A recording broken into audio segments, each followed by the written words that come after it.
5, 4, 3, 2, 1. How about we do it again? 6, 7, 4, 3, 2, 1. I think I fought it. Okay, let's try one more I time. definitely. Ready? I can review. Making review. Say 6, 6, 5, 5, 4, 3, 2, 1.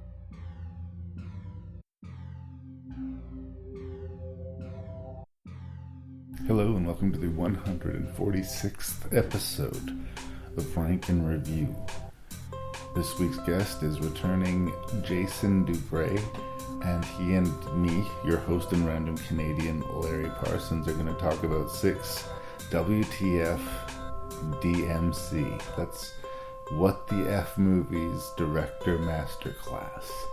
And these are some epic movies, so it's going to be a kind of epic episode. And as usual, you should go into it expecting there to be some coarse language, some spoilers, and Jason and I are going to quarrel a little bit. I think we still part company friends here, but yeah, it's another interesting mixed bag of an episode, and I hope you enjoy that.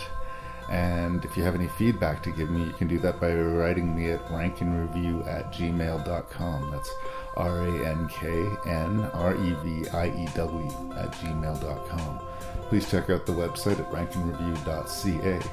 And if you like Rank and Review, you have good taste in podcasts. And I think you would probably also enjoy the Terror Table podcast. So you should check out the Terror Table podcast wherever fine podcasts are found. And now, on with the WTF.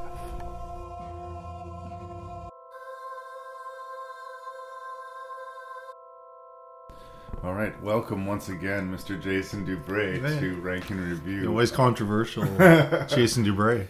Well, we got an interesting episode because we're doing WTF DMC, What the Fuck Director Masterclass. These are all movies that I think are made by talented directors. Even though I talk shit about David Lynch, I don't think he's untalented necessarily. I just don't think we always agree with each other. But the movies themselves, I think, are, at the very least, shall we say, challenging. Yeah. And I think that would obviously split audiences. For instance, Robert Altman's Shortcuts was the movie that he did right after The Player, and it was sort of a blank check And actually, for him. And we'll get into this later, but as far as filming it, he filmed Shortcuts before The Player. Oh, really? That's yeah, funny. yeah. Anyway, but the success of The Player helped this movie sort of get done. And before that, what he had... He wanted to make this for a long time, yes. and he did that. Yeah. Same thing with Magnolia, Paul Thomas Anderson. He made Boogie Nights, and he was given basically a blank check and do what you want. We just want to be in the business of producing the next Paul Thomas Anderson. Yeah. So, again, he wanted to get the movie out as quickly as he could to, keep the heat on after the popularity of Boogie Nights. Yep. And Magnolia, this big sprawling epic, is what he comes up with. So a lot of them are only movies that you could maybe make being an established director, having, made your classic, made a big hit, then you can make the experiment. And it's often been said that a lot of times a director's favorite movie is a lot of the times his least successful movie. But the ones that their personal passion project is the, Yeah, they will defend it, even though... And I know there's people like Woody Allen who doesn't like the movies that are successful that he makes, but he likes some of the lesser ones or the ones that didn't do as well. Like Stardust Memories is one that he actually enjoys. He claims he doesn't like any of his movies and they're all bad, but that's one that he kind of stopped in some ways that streak of the Annie Hall and Manhattan and these amazing critical and interiors critical successes. Yeah. But if you list those movies, his favorite is the one that didn't do well. Right. He could understand the ones that don't do well. Maybe he really likes Cassandra's Dream because somebody has to. I like Cassandra's Dream. But We aren't talking about Woody today, but that'd be a different it's a whole other conversation. podcast. It's a whole other podcast. But never underestimate the strength that a director wields on a film. I just saw the trailer just dropped for this The Dead Won't Die movie with Bill Murray and Chloe Sevigny, and it's like the most star-studded zombie movie ever. Yeah. But it's directed by Jim Jarmusch, so he will find a way to make it boring. Is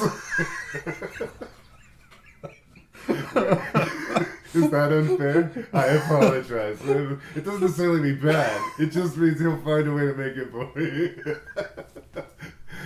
But so I want to sort of talk about, if we can, not just the madness of the movies, but why we think these particular directors made these particular movies. And it's going to be impossible for me to not get into the very many similarities between specifically Shortcuts and Magnolia. I mean, is he borrowing from Altman? Is he stealing from Altman? Is it an homage? What are we? You see, I've always thought that too, and we'll talk about that again when we're reviewing those movies. But when I first saw it, I thought the first few films that Paul Thomas Anderson did, with the exception of Hard Eight. Yeah. Hard Eight was an indie film. Nobody has seen it, and people should seek it out. It is quite an interesting film. I saw it on VHS. It is never since. And I rented it from somewhere in the 90s, and again, I haven't seen it since either. But and that was all before Boogie Nights.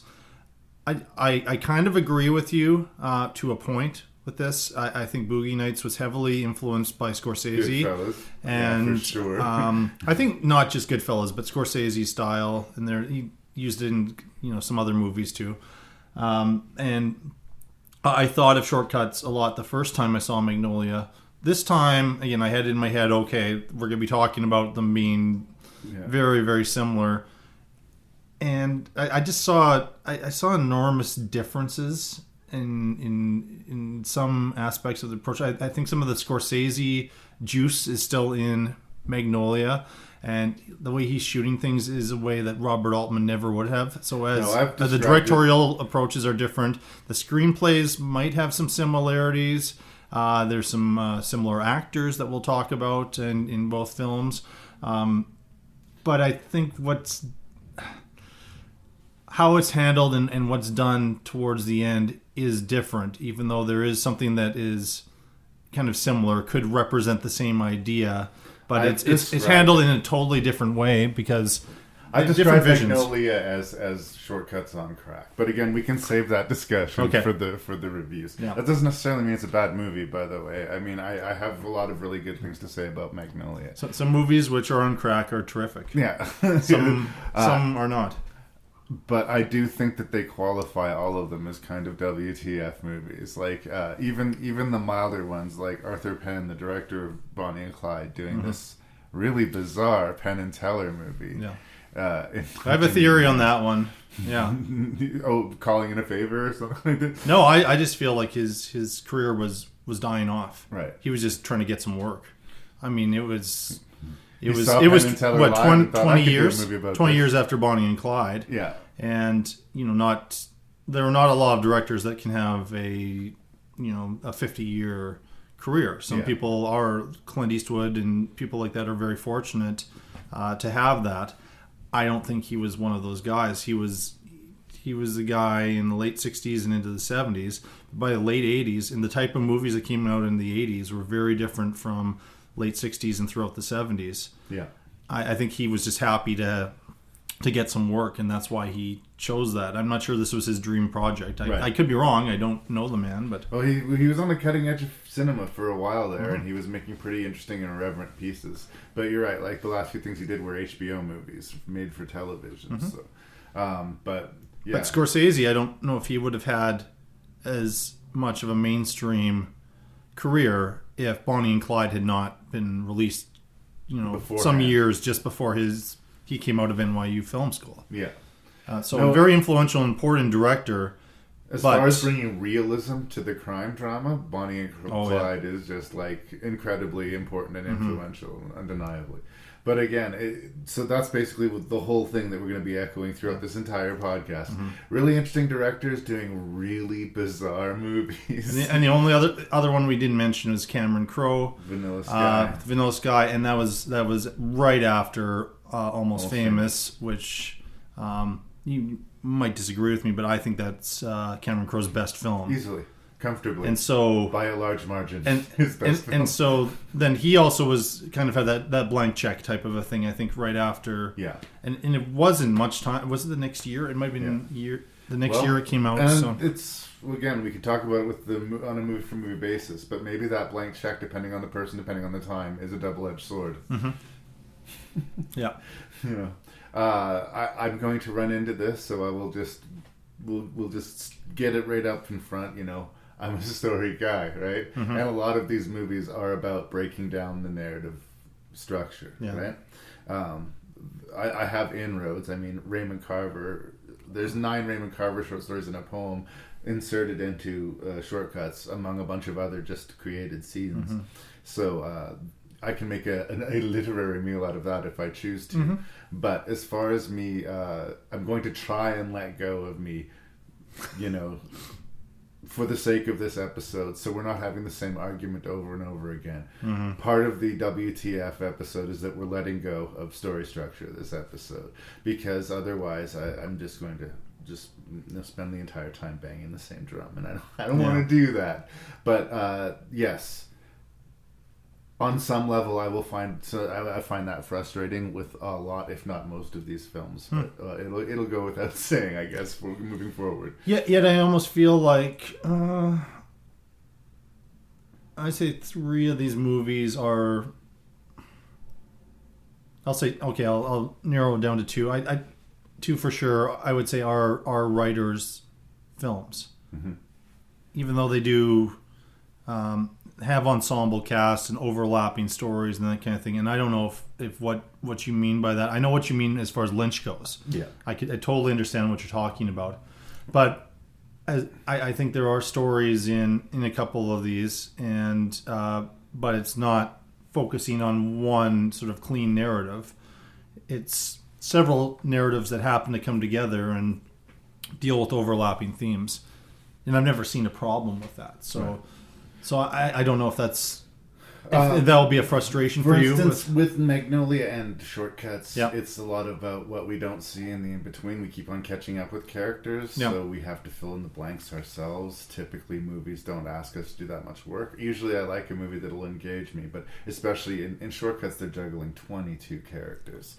In Magnolia, it's 9, and it seems like a lot. Shortcuts has 22. It's a lot, yeah. It engages you in that if you want to keep going and follow the beat of this 3-hour sprawling narrative, you got to be paying attention and picking up each ball as it's dropping. And so if you're with the movie, that's really going to work for you. If you're not with the movie, then the narrative just keeps on restarting every few minutes. But then can you watch the movie again and get something different out of it? Because one viewing of Shortcuts does not give you the whole thing, because there's so much going on. Yeah. But it's like life. Yeah. I mean, when you're seeing people around that you've seen before, I mean, there's points where you're going to have to catch up. Kind of simplifies it by bringing it down to 9 people in a block instead of 22 people and a city, right? So, but again, so we're already starting to review those movies. Yeah. So, let's just say it one more time. Is there anything else you want to say by way of introduction? No, I think one of my points is, as far as the WTF quality, there's only one movie that we'll mention where I completely did not understand or see this coming from this particular director. Right. The other ones seem consistent with either their styles or the points that they were at in their careers. Right. And we didn't mention Danny Boyle either. Right. But Vacuuming completely nude in Paradise. Paradise, which many people will not have seen. No. I understand why he did it. I can understand why he did that movie at that particular moment in time, because it was a few years after Trainspotting. His movies after Trainspotting were not as successful, and it's before 28 Days Later.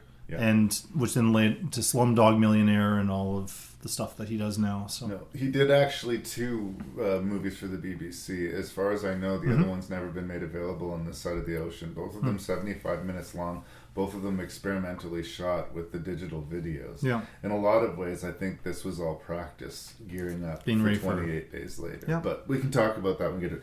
The 6 what the fuck director masterclass movies that we're going to watch. We have Penn and Teller Get Killed from Arthur Penn. We have Shortcuts from Altman. We have Magnolia from Paul Thomas Anderson. Vacuuming Completely Nude in Paradise from Danny Boyle. Vanilla Sky from Cameron Crowe. And yes, from David Lynch, Inland Empire, or A Woman in Trouble. Alakazam! Watch closely. 5. Alakazoo. Now you see it? 4. Now you don't. 3. Presto.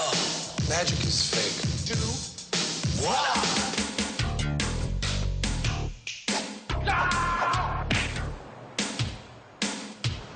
Do what you want to the girl, but leave me alone.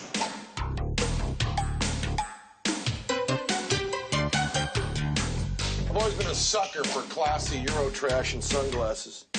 So I'm gonna guess that how one feels about Penn and Teller or Get Killed will have a lot to do with how one feels about Penn and Teller. They're a fairly irreverent comic magician duo that have been doing their thing since the early 80s. I think this could be argued sort of the peak of at least the first wave of their popularity would have been this movie, Penn and Teller Get Killed. And there's kind of 2 stories going on here. There's the story of Penn arrogantly going on a talk show and declaring that his life would be, quote, more fun if someone was trying to kill him, and it would motivate him. And this, of course, triggers some crazed person. And this war of pranks that is happening between he and Teller and their co-conspirator.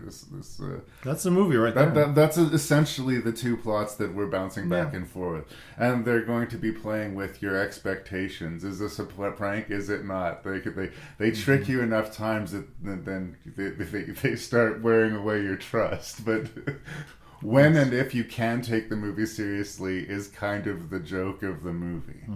It's very 80s. Penn still has his, like, ladies perm phase going on where he has a haircut like your favorite aunt for some reason. But it is what it is. I mean, I find it fairly amusing, and it's a pretty dark comedy, and it has a memorable ending. I remember seeing this at a young age, and that ending really sticking with me. It's quite an ending. Very absurd. But it is... Penn and Teller Get Killed have any value in 2019? I guess would be my opening salvo to you. To give you an idea about how I feel about this movie, okay, we have 3 movies that we're talking about on this show that are over 3 hours long. Yeah. And this felt like the longest film of the list. It's an hour and a half, I think, if that. I hated this movie so much. I could not. I wish, because you're saying that you were kind of amused by it. I don't know if you were talking about when you first saw it that you're amused, or you're still amused by it. I like dark comedy. I really like dark comedy, but to me it was just stupid. I was annoyed by them. I would have liked somebody to actually kill them. The characters in the movie and the people themselves, so that they would not be like making any more movies like this, which they haven't. Right. Now, I have not watched their TV show, and I heard good things about the TV show in the last wave of their run there. And so was it Penn and Teller's Bullshit, I think it's called? They had a documentary series called Bullshit, and then they have a magic series called Fool Us. Okay. Bullshit's the one that I heard good things about. Have you... I mean, I haven't watched the entire series. I mean, I think that it's polarizing. They definitely would take sensitive issues and dig deep, and they weren't afraid to shoulder in and press buttons. So it was provocative, and I can appreciate that. But that's the thing. There's something about the in-your-face humor of Penn and Teller. My thought rewatching this movie now, because I had this memory of it being quite funny when I originally watched it. Yeah. I don't think I hated it as much as you, but I was certainly stone-faced as I was watching the movie. Like, I didn't laugh, and it is a comedy, right? Yeah. So that's a problem.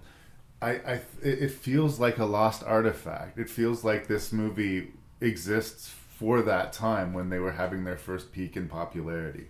I enjoy them much more as illusionists and their stage show. Yeah, I think that the voice of Penn is kind of a shrill one. Even when I agree with what he's saying, sometimes he comes off like such an asshole that I wish he wasn't on my side. So he has this... But there's that interesting dynamic, the Jay and Silent Bob dynamic. There's the one guy who never shuts up, and there's the guy who doesn't say anything. I think it would be hard to say that Penn and Teller were untalented, but they were not put on this earth to write a screenplay. And I don't think that their gifts are best served in the motion picture format. I don't think the problem is even necessarily, strange as it may sound, because they're the stars and the writers of this film, Penn and Teller. It's the format with which Penn and Teller is being served to us. They should be on a live stage. Penn getting hit by those drills all simultaneously, if you're in the live studio audience, would be funny. You'd know it was a gag, but you would still laugh at the spatter effect, and you'd get off on that, right? In the movie, the trick, the illusion is expected. We know that everything is fake, right?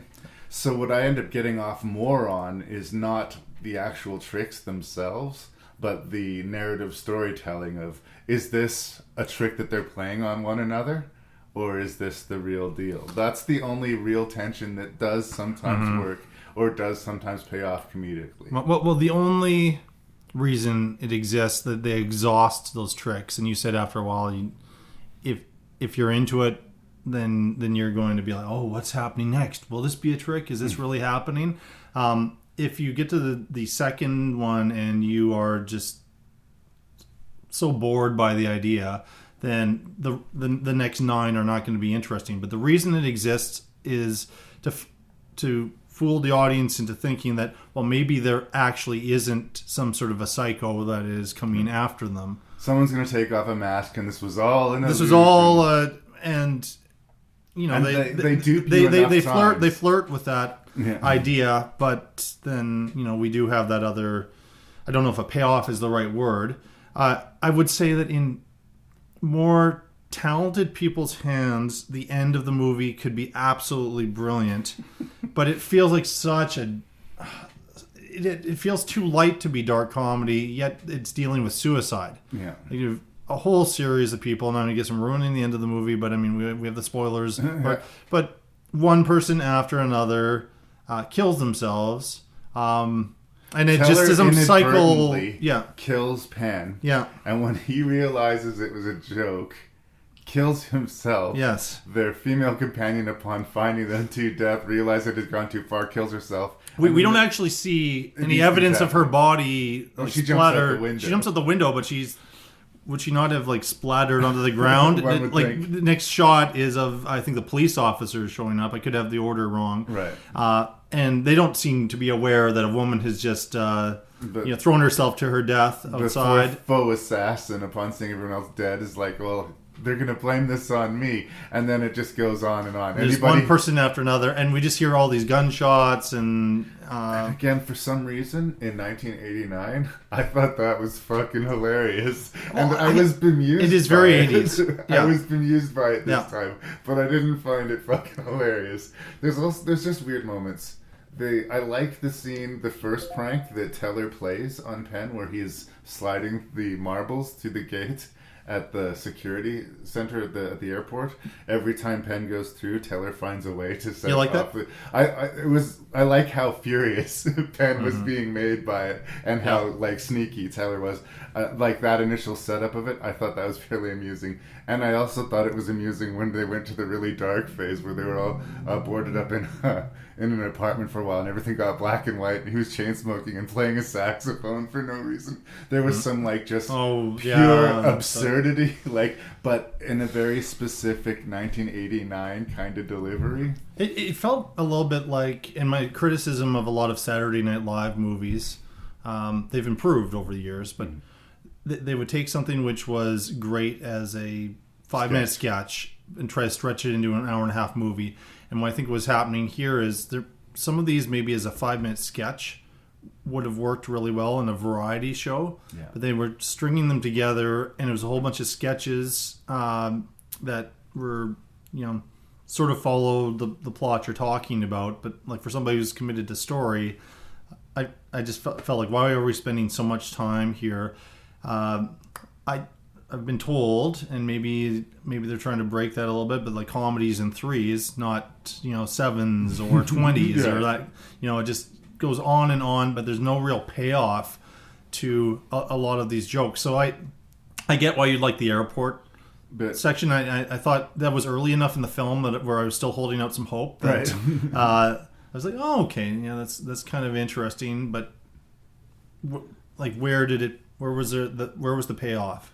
I think to give them some measure of credit, they were trying something unique here. This was not like any other comedy that was coming out at the time. And it's knocking on the meta sort of Charlie Kaufman door at times.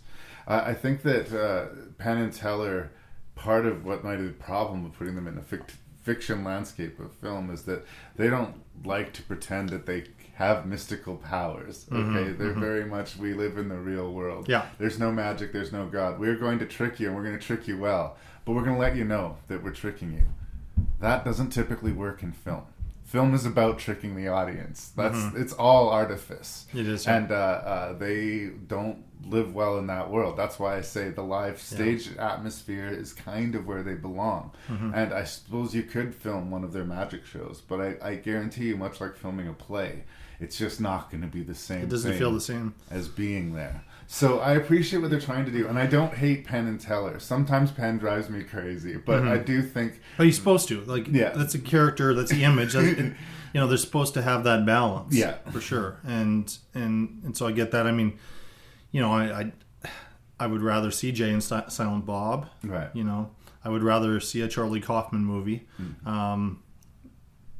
But yeah, maybe going to their live show would be a different experience, but not... And this was kind of before the 90s. I really like the 90s as far as films, but one of the drawbacks is we had people like this that were given money to make a film.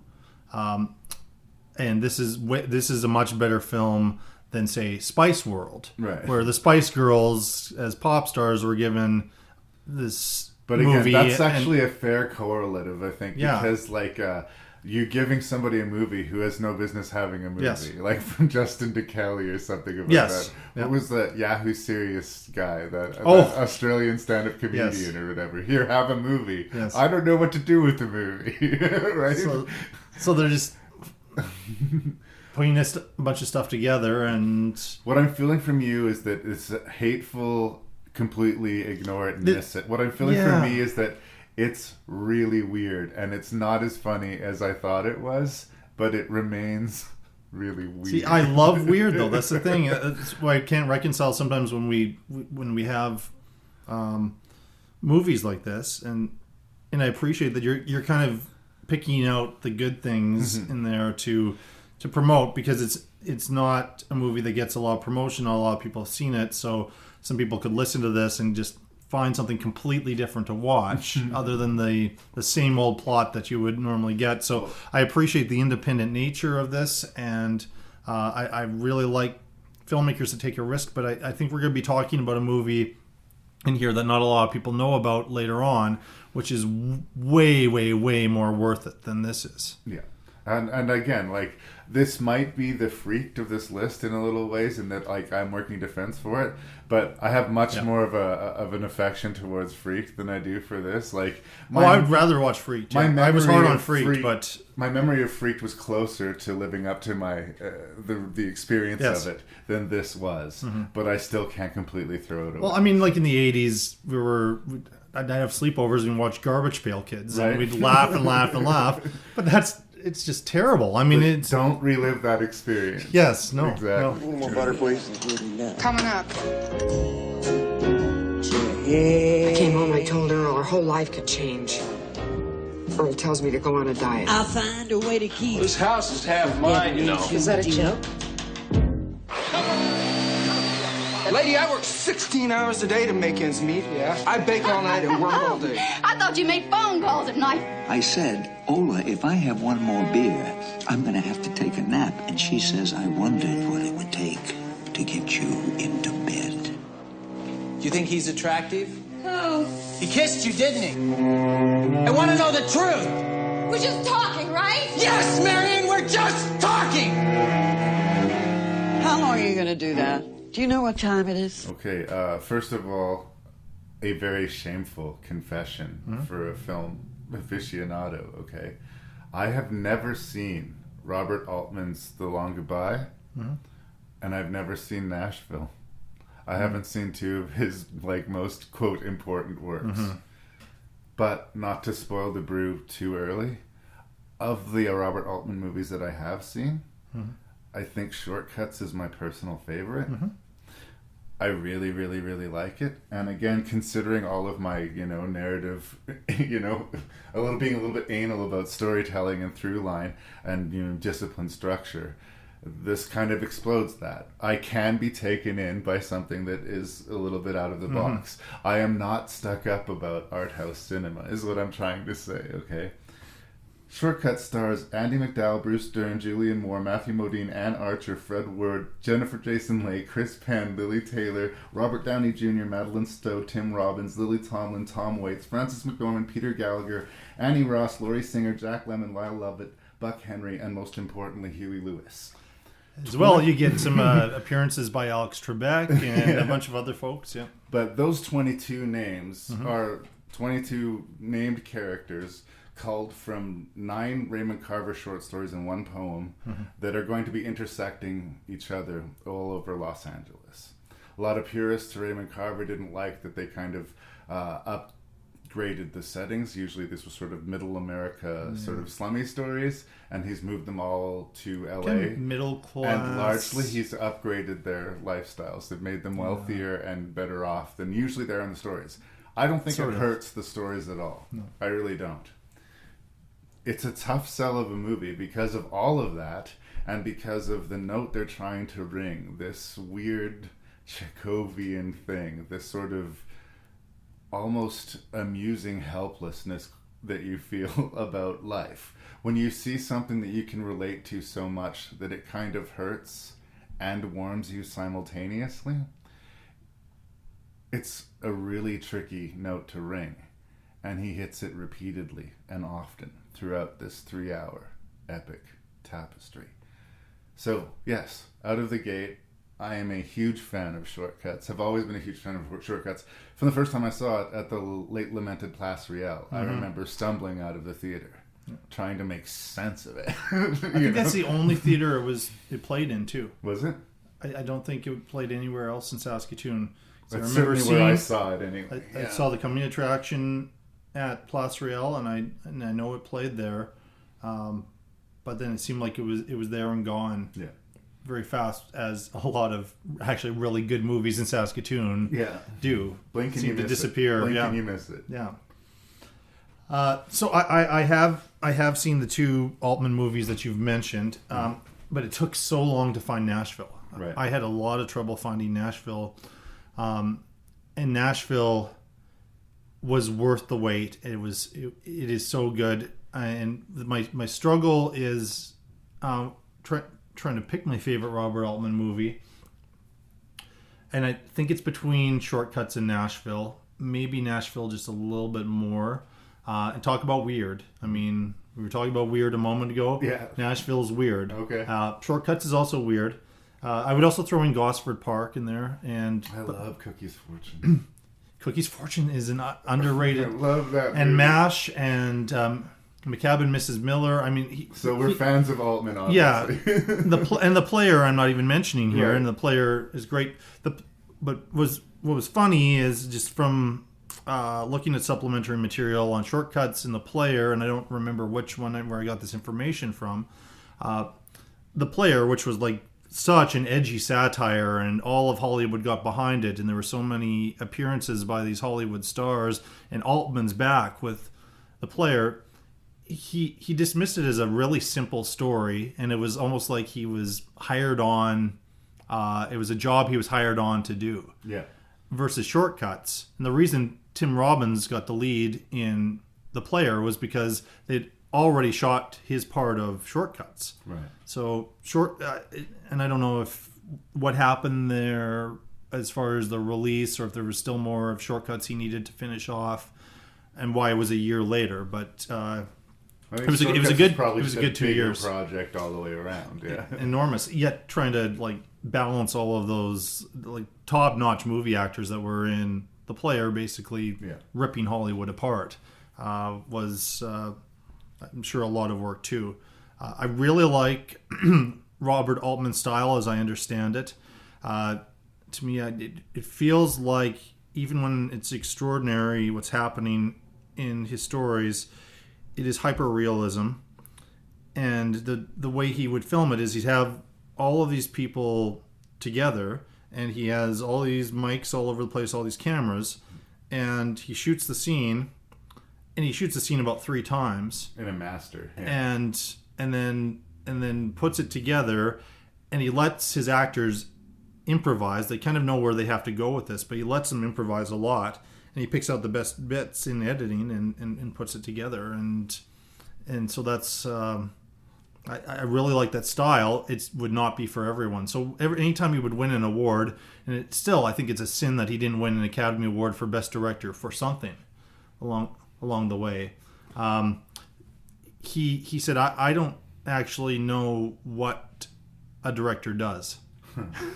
But whatever he was doing is a great way to do it. Figured something out, because a lot of actors who have reputations to be difficult will work with Altman and be on their best fucking behavior, right? Just to work with him.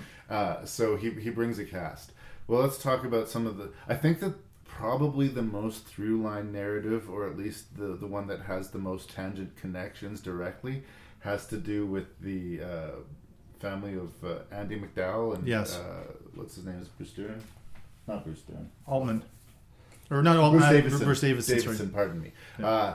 It's interesting because they're quite well-to-do, quite put together. He reads the news. She's a perfect homemaker and everything like this. Bad things can't happen to them, right? Mm-hmm. Well, Lily Tomlin accidentally hits their son with her car, and he gets up and brushes it off and walks away from her. And I can't talk to strangers. Yeah, seems like he's okay. Yeah. So they take him to the hospital. Matthew Modine is his doctor. We meet the Jack Lemmon character tangentially through there. Mm-hmm. Ann Archer, who's the clowns at the hospital. So all of the other characters and storylines, I mean, it happens all over the place. But I think if there was a through line, I think that one is maybe it. Emotionally, and there's also in that story Lyle Lovett is this baker who this boy is supposed to one of the great tragedies of this story is this boy is supposed to have his birthday party. His name's Casey, and he wants a baseball themed birthday cake, but then he gets run over or hit by this car, and then they're in the hospital dealing with this, and this baker does not understand what's happened, and he gets kind of dismissed during a stressful time when Davidson's talking to him, and he just decides to call this family nonstop and leave threatening, kind of dark messages on their answering machine because he's having a tough time and his own sort of breakdown. There's some suggestion of maybe some alcoholism involved with that character too through all of these stories. Before that, one of the other pieces that I think is important, at least in my most recent viewing of this, is they start off the movie with this med fly problem in Los Angeles. Right, they're spraying the city. And they're spraying it, and lots of people are concerned that they're spraying this poisonous chemical all over the city. And Andie MacDowell's character is very, very, very, very protective of her only child.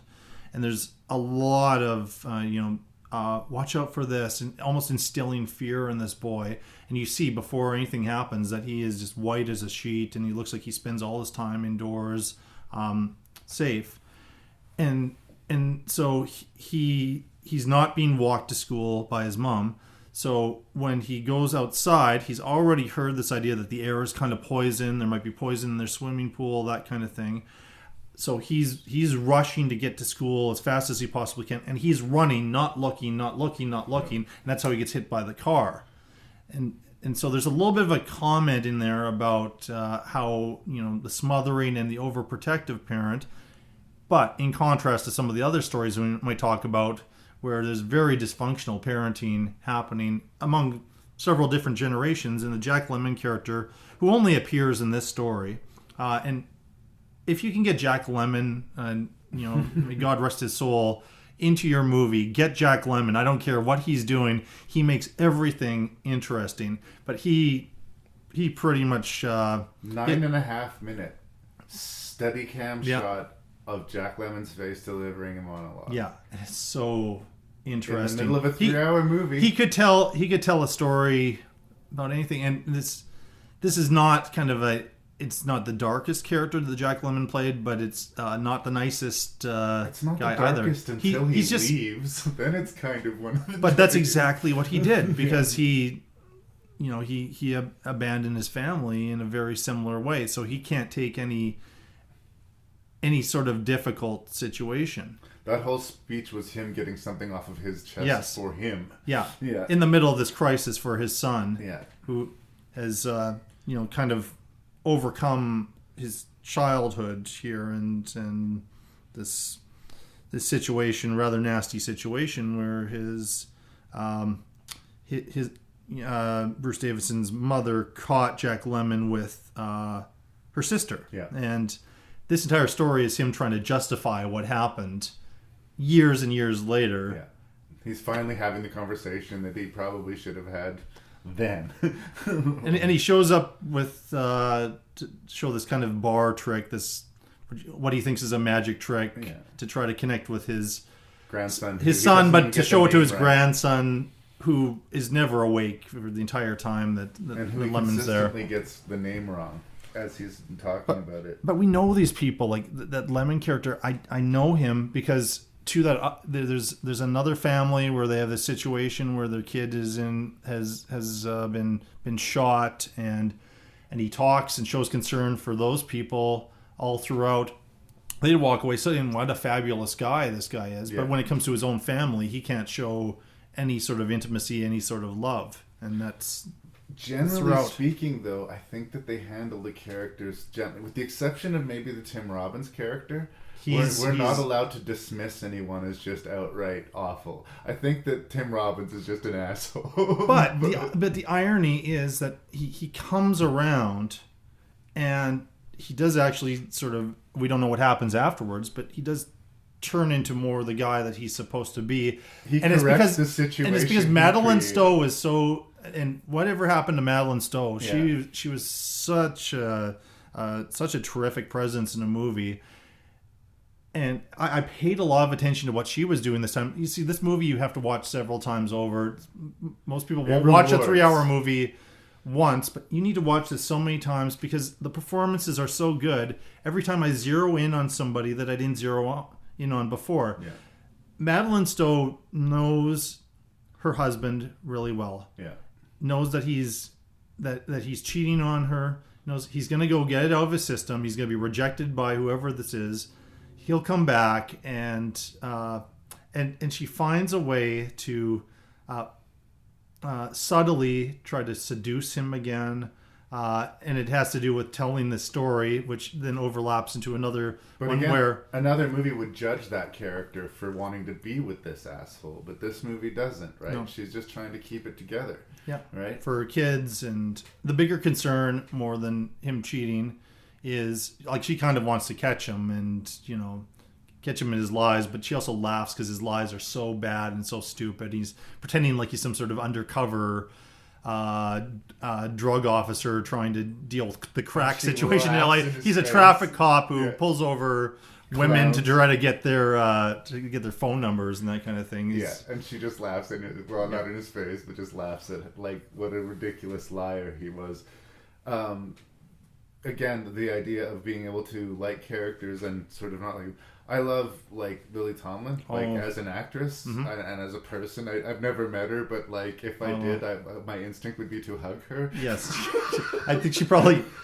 She would. I wonder if she gets security, but maybe not. You don't know what they're like.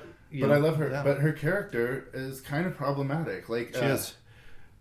It's more than subtle. It's not even subtle. It's basically stated that the Tom Waits character assaulted her daughter, and she knows it. She sticks with him, and she stays with him, and we again, still kind of like her. But we know people like this too. I mean, I'm not saying that but I know people that like the age that she's at, this character, this particular time, to cut it off completely with this guy, and she feels like she's going to be alone for the rest of her life. How would she ever meet somebody else? But another movie would judge her for it. And again, this movie doesn't judge her for it. Altman does not judge these characters too. He just shows them as they are. I mean, that's... Fred Ward character loves his wife so much that it's intensely charming. But that he's able to fish next to this corpse. Yes. Yeah. Well, and the three guys do it, and he's actually... You could argue of the three, he's the most caring. But he still fishes next to the corpse. Yeah. Right? And at the time, the fishing was the most important thing. Do you remember what happens to the fish? They gets burned on the barbecue. He gets burned on the barbecue. They're all drunk in the hot tub. And they forget about it. Yeah. Burned. Yeah.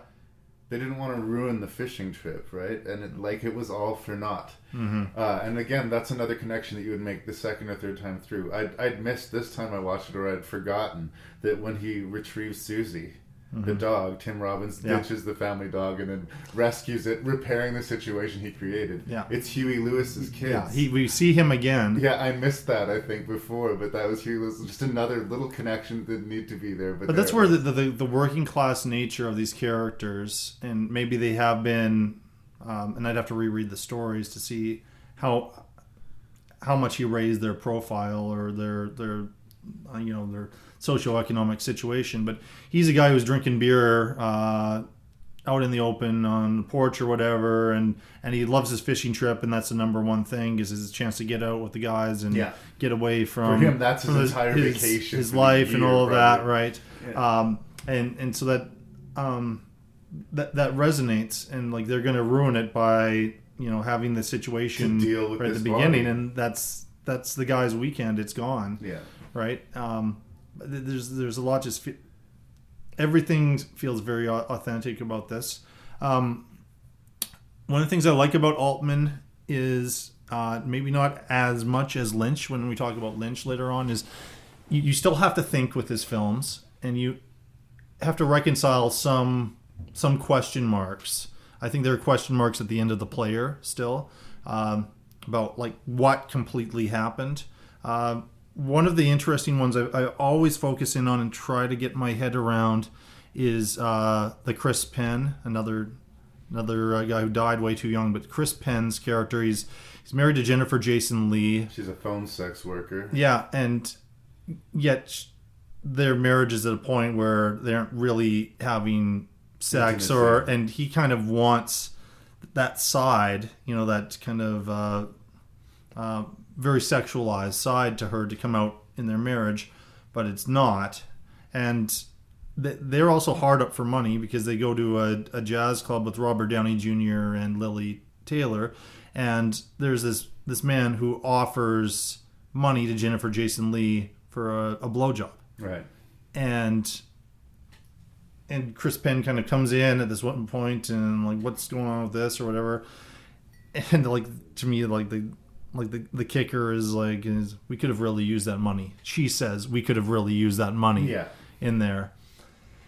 Towards the end of the film, they're taking the family to for a picnic, and then Downey Jr. and Chris Penn follow these young girls who are on bikes, and give them a drink, and they're probably hoping to do something. It's interesting because it's played like Robert Downey Jr. is creating this situation. Right? He's got more confidence. Yeah, the Chris Penn character wouldn't create that. In fact, there's points when they're walking along and he's saying like, I don't want to be walking this long for a couple of cock teasers. I mean,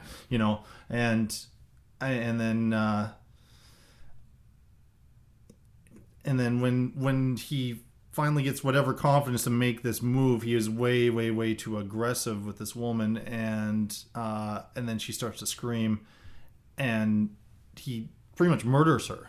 Yeah, I read it differently. I read it he just fucking murdered her. But I didn't. But I think it's all this built up sexual tension, because the other thing that he does, like his relationship with Robert Downey Jr. is interesting, because they will call each other in the middle of the day at work and tell each other kind of lies about these sexual things that are happening to them. And actually, with Chris Penn's character, he is at that moment he is seeing a character take her clothes off and jump into the swimming pool while he's working in at this house on the cleaning the pool or something.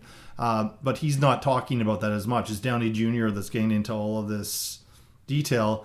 And so psychologically, it's just building up and building up and building up. So the whole thing with that character is it must be some sort of sexual tension has erupted and come out with this really violent action at the end where he murders her. The irony is that in the news, this woman's report is the only fatality in this major earthquake. But they assume it's because of falling rocks. But we don't know what happens after that. Like, how is the other friend not going to say something about these guys came and murdered my friend? Because we're just left in responsibility for creating the situation. I don't know, but we're left with that, and that's a strong moment. It's a moral quandary here, and it's where, like, early on, when I watched Altman films, I was still kind of thinking, okay, how does he feel about all of this? And women loved working with Altman, apparently, and Dr. T and the Women was kind of a little bit of a thing about how all these women will be in his films and they will do absolutely anything in his films. And yet there's this act of violence against women, a woman at the end of the film there that... I don't think it. I didn't think it was problematic or anything like that. It felt like it was kind of a loose end, though. Well, we only get what we get from moment to moment to the. I want to talk about the earthquake, but before we do that, I think the other big sort of sweeping thing, because it's throughout the film entirely, there's an awful lot of nudity in this film, and. Some would even say needless. There's a scene with Frances McDormand where she just walks across the shower and she's just naked for some reason, right? Mm-hmm. But it sort of gives this sort of voyeuristic, raw feeling to the movie. And most famously, there's this argument that takes place between Matthew Modine and Julianne Moore. It's kind of hard not to talk about it. I mean, it's a very memorable scene, and I think from both of them, it's an amazingly well acted scene, but it's a husband and wife are having an argument, and she's so frazzled by the argument that she spills wine on herself, and she takes off her skirt to clean the stain, and she's not wearing anything from the waist down for the whole scene. It goes on for like 5 minutes at least. And it's really weird because it, I think, serves to make the audience uncomfortable. Think so? Right? Well, I mean, you can't not notice that she's naked from the waist down. But the compelling drive of the scene isn't about that. They're so comfortable around each other that she can do that, and they're just going to continue having this argument. Yeah, what is the argument about? It's about infidelity in this time where all along the Matthew Modine character is known that she had had sex with this guy. And he just needed her to admit it. And like the argument ended as soon as she confessed all of this and actually admitted that they had sex. But she's telling this entire story without pants on. Yeah. And this is her naked in front of her husband. And so I think there are reasons behind it. I was really, and I was kind of in the teenage years watching this thing, and there's a lot of naked women in it, and but the adult in me is thinking, like, this is actually how people operate. I mean, they will walk across the house naked after having a shower, like Frances McDormand's character. But you don't Some people see will that just in a movie, we right? never see that in a movie, but we see it in this movie because, again, I feel like it's hyper realism. And even that idea I just mentioned, which I'm wrestling with like the payoff to the Chris Penn story and to his character. I mean, that's like life. I mean, there are things that happen, and then we have to move on with our lives, and there's no, We're all in our own little pocket, just like everybody's in their own little pocket. Like, since I haven't mentioned her, Laurie Singer and her mother, for instance. Yes, and that's such a tragic story, but there's... Her mom's living in the past and sort of trying to relive her own personal glory days so much that she's not really allowing any access for her daughter to have any kind of glory time for herself. Everybody throughout the movie is sort of stuck in their own ruts and in their own sort of little Chekhovian miseries, right? Yeah. And then at the end, they all have a shared experience. Well, those who were still alive at that point. The earthquake is sort of the common denominator that we can cut between and see everybody just has to get in a door frame or hold on to whoever they love. And that one terrifying, life-changing event was shared by all of them. Yeah. Everybody, the rest of them is just your specific little tragedy. But this epic one, they all share. And in that, yes, I think we're going to find that structure is completely stolen by Magnolia. Well, we'll get to that in a few minutes.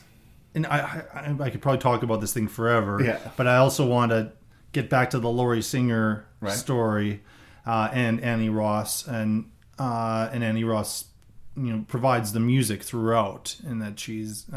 jazz singer. Yeah, jazz singer. And she kind of scoffs at the fact that her daughter is a classical string player, cellist, sexiest instrument in the world, yeah. by the way. Especially in this film. But what happens is the next door neighbors to Andie MacDowell and Bruce Davison, and when he comes back and Casey has died, and this totally destroys Laurie Singer's character, and she actually goes to the club. She's never gone to the club to tell her mother, and her mother is very, very cavalier. Crying shame. Oh, too bad. Life sucks drunk. or whatever. She's drunk, and she's focused on her rehearsal, and she's a little bit embarrassed that her daughter has shown up and like this, because all the people in the club who she spends so much time with, they don't even know that she has a daughter. Yeah. Through kind of these side conversations, which Altman is so good at throwing into scenes like that. So what does this woman do? She kills herself so that her mother will actually experience that kind of loss. Yeah. And then between the two neighbors, there's great tragedy that happens there, but it's a parallel tragedy, and one tragedy leads to the next one. Yeah. And there's so much deep stuff going on in this movie. Yet it feels like he always makes it sound like such a casual approach to filmmaking. Even the simple stories. And it's fun. Apparently his sets were fun to be on, and not in like a goofy, like this kind of thing, and Magnolia as well. These ensemble pieces were kind of taken by Gary Marshall, again, God rest his soul, when he did Valentine's Day, Mother's Day, New Year's Day, whatever movies. Which we're not in the same, yeah. but it was that kind of idea, like the worst approach to this type of a thing. Yeah.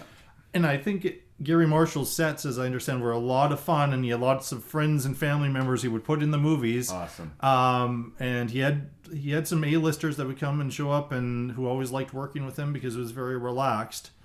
But here, I think it was fun, but they were also creating something that was a genuine work of art.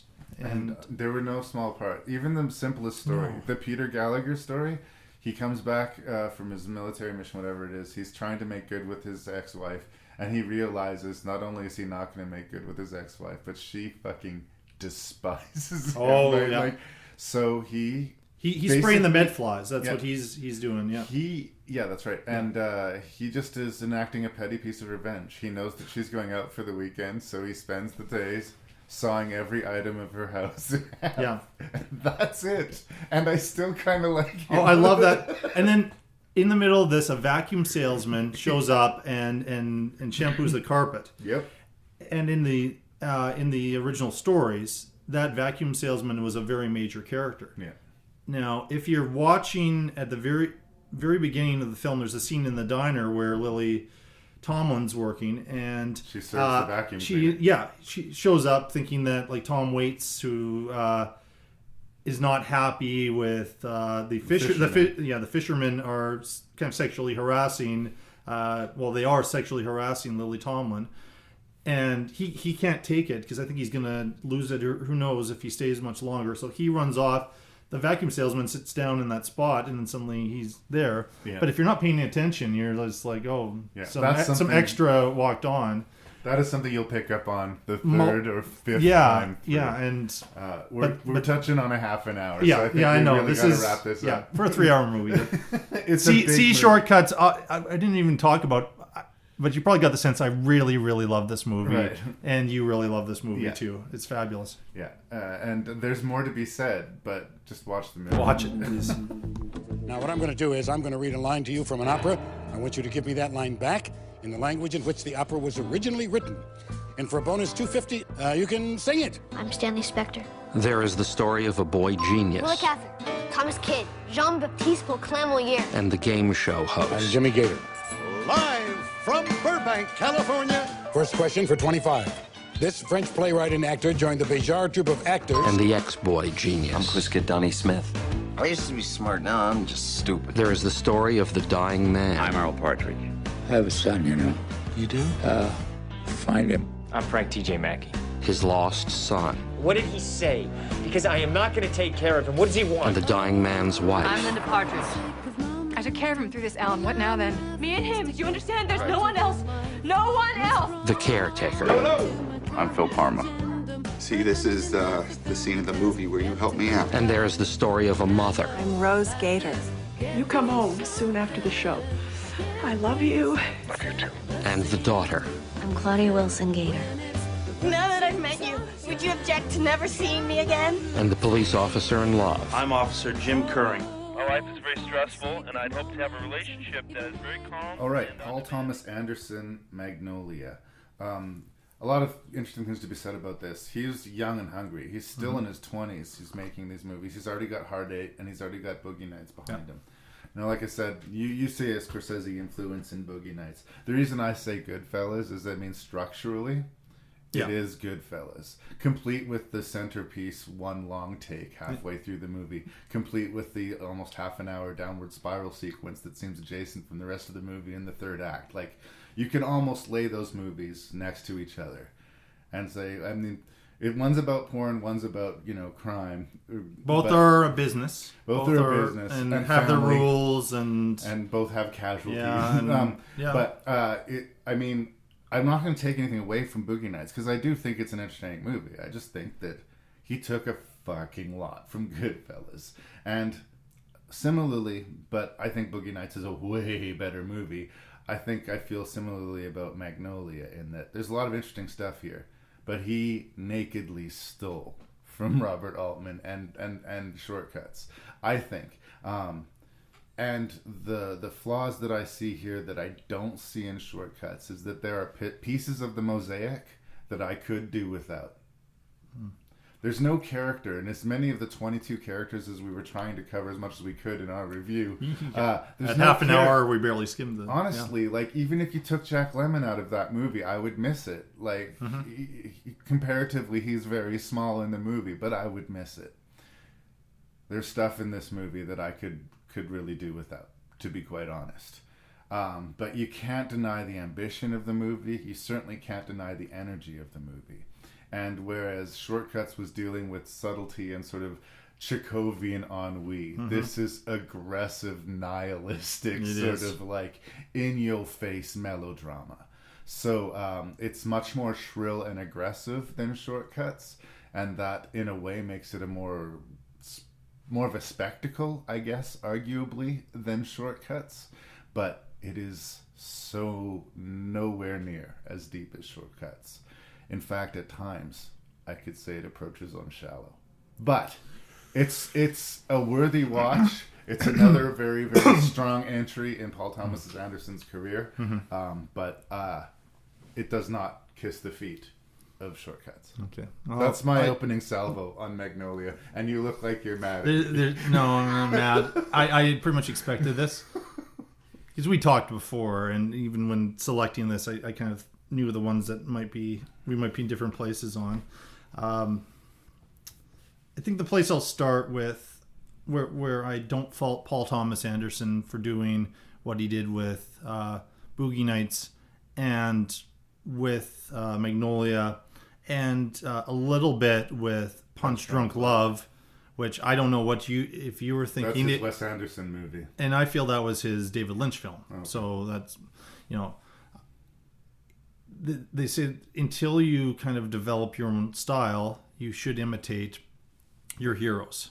Quentin Tarantino made his entire career imitating his heroes, and Yes. I don't bitch about him. No. I've never really seen Quentin Tarantino do what is essentially a remake without saying this is essentially a remake.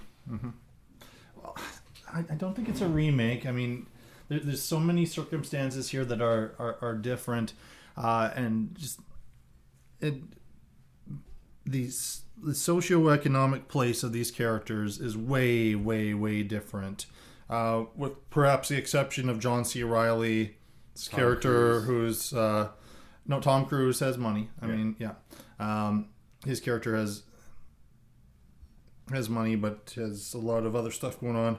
I want to spend a lot of time talking about Tom Cruise in a minute here, because Tom Cruise is a guy who you mentioned. I mentioned him to people, and if I say anything nice about Tom Cruise, I get shouted down about, he has absolutely no talent. I would never say that. This and maybe I'm just a notch slight. I always wrestle with what is his best performance. Is it this or Born on the 4th of July? Born on the 4th of July, he was so much the film. Here it is a supporting character, but wow, does he make an impact in every single moment. And early on, I mean, first of all, it's a little bit shocking to, the things that his character is saying, Frank T.J. Mackey. But he embraces how horrible this man is, and he gives sessions on how to seduce women, and how to sleep with women and take your power back. And I think that character and some of that stuff with those sessions in 99 are kind of like, whoa, this is out here. I think there are a lot of folks out there in 2019 that are like this guy, and there are people that are encouraging this kind of behavior, and men are feeling that feminism has taken over and women have taken over, and there are a lot of men that are susceptible to this type of thing, which seems like quite an exaggerated idea when you first see this film, that these seminars would be going on how to seduce and use women to gain your power back and how to control women. And you're just like, whoa, this is probably the most horrible character Tom Cruise has ever played. But he's going for it. He was so invested in the role. And he's quite dynamic, and we see all of the how dynamic Cruise is in there. But then we get the reason behind why this guy is the way he is and why he is doing what he's doing. And there is a switch that happens in the middle part of the film. It happens for a lot of the stories and a lot of the characters that was amazing. And you just see this transition in Tom Cruise's face and in his eyes. And the rest of what he does is about as perfect as you can get with screen acting. It is he should have won the Academy Award for this movie. Well, I guess with him several other cast members, Philip Seymour Hoffman being, to me, the number one. Should have joined him on a list for Best Supporting Actor. Axe him the fuck off of the screen, Jason. I'm sorry to disagree with you about this, but I think he's good in the movie. He got a nomination for it, but I think you're way overselling. So you have given it to Michael Caine for the Cider House Rules. That was a better performance. I wouldn't, but I think you're overselling Tom Cruise in this. By the way, I would make the same argument for people who say this about Training Day and Denzel Washington. It's so amazing he's able to play a character who swears and is mean. I don't think it's a stretch for him. And by the way, in your list of his best performances, you did not include Tropic Thunder. Well, that was afterwards. So, but this was Tropic Thunder was after. Saying is, to me, like Tropic Thunder was transformative. Was leading into to recognize that it was him, right? And to me, that's impressive. I'm not saying I wasn't, but I honestly think it's Tom Cruise swearing and yelling, and he's good at doing that. But I honestly don't understand. Yeah, he has eventually, a good scene where he breaks down in front of his dying father. No, before that, the scene with the reporter. Yeah, where he's silently judging her. Yeah, I get it. But he wants to murder her. Every time, because she's a woman and she's stealing his power. I get it. Yeah. But every time we cut to him giving those monologues, I get it. I got it the first time we cut to him, and every time we cut back to it, I don't learn anything more. It's just... But he comes back to the session there, and she got to him so much, and everything else that's going on has got to him so much. He can't even do his job anymore. Like this out of nowhere, like you're sitting in this session and you imagine this speaker who is like motivating you, and all of a sudden he just like starts slamming the table. And I think it's a good performance. For me, it falls short of great. It's my favorite performance in the film, and it's a film that is filled with great performances. Philip Seymour Hoffman gives the performance of the movie, as far as I'm What about Julianne Moore? Julianne Moore gives the worst performance of the movie. Whoa, okay, I'm officially saying we are on opposite ends of the world here. Okay, can I give my case? I want your case first, okay. Yes. Yep. When I said that there are things that I could pull out of the movie and would not miss, I love Julianne Moore. It's against my better nut judgment to say that she's bad in a movie. She was also not that great in The Kingsman 2. Sorry, but it's just a fact. Here's the thing. Her entire character as this woman who's married this guy for his money, but now is riddled with guilt, is one of the worst written parts in this guy's oeuvre. Anything that he's written. I can't think of a character written this poorly. Every fucking second fucking fuck that fucking fucks out of her fucking mouth is fuck. That's her monologue. And I get so tired of her hearing it. Like, it just sounds like, oh, here's the fuck lady again. I don't pity her. I don't empathize with her. I don't I don't enjoy spending any time with her. She's not a likable character. And worse than that, for maybe the first time in Julianne Moore's career, I just don't believe her. You didn't believe her? I just don't believe her. Oh, I believed her, and I thought this was a great departure from some other roles that she had played. If she had been excised from the movie entirely, I wouldn't have noticed. We're getting into the Natalie Portman conversation before. And it gets worse. I mean, there are other things. Like, you needed the monologue from Jason Robards in the bed. And this is his last role, and he's playing a dying man. It didn't need to go on for 10 minutes. It was like they were attempting the monologue that Jack Lemmon gave in Shortcuts. But it was so shrill and so heavy-handed and so awful. It relates to so many other characters. I mean, the way it's edited together, to listen to it. For me, the dialogue really hurts. And Paul Thomas Anderson himself admits he wrote this in one draft. And, it was all done on a dead run. And that shows, especially in the Jason Robards monologue, and especially, I think, in anything related with Julianne Moore. I wouldn't say cut Tom Cruise. I think he's good in it. I just think people got a little bit out of hand. But Julianne Moore, again, there's no entertainment value to her aspect of this movie for me. I got nothing from it. I would have nominated her for the Academy Award. I would have given it to her. I think she gives my order would be, and again, lots of people are very good in this film, and we'll talk about some other ones in a minute here. But to me, Cruise is number one. Julianne Moore's number two, and then Philip Seymour Hoffman.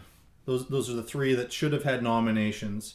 Philip Seymour Hoffman does so much while doing so much less. I think there's problems in the performances. I think in the filmmaking or the writing, a little bit with John C. Reilly, and a little bit with William H. Macy. Mm-hmm.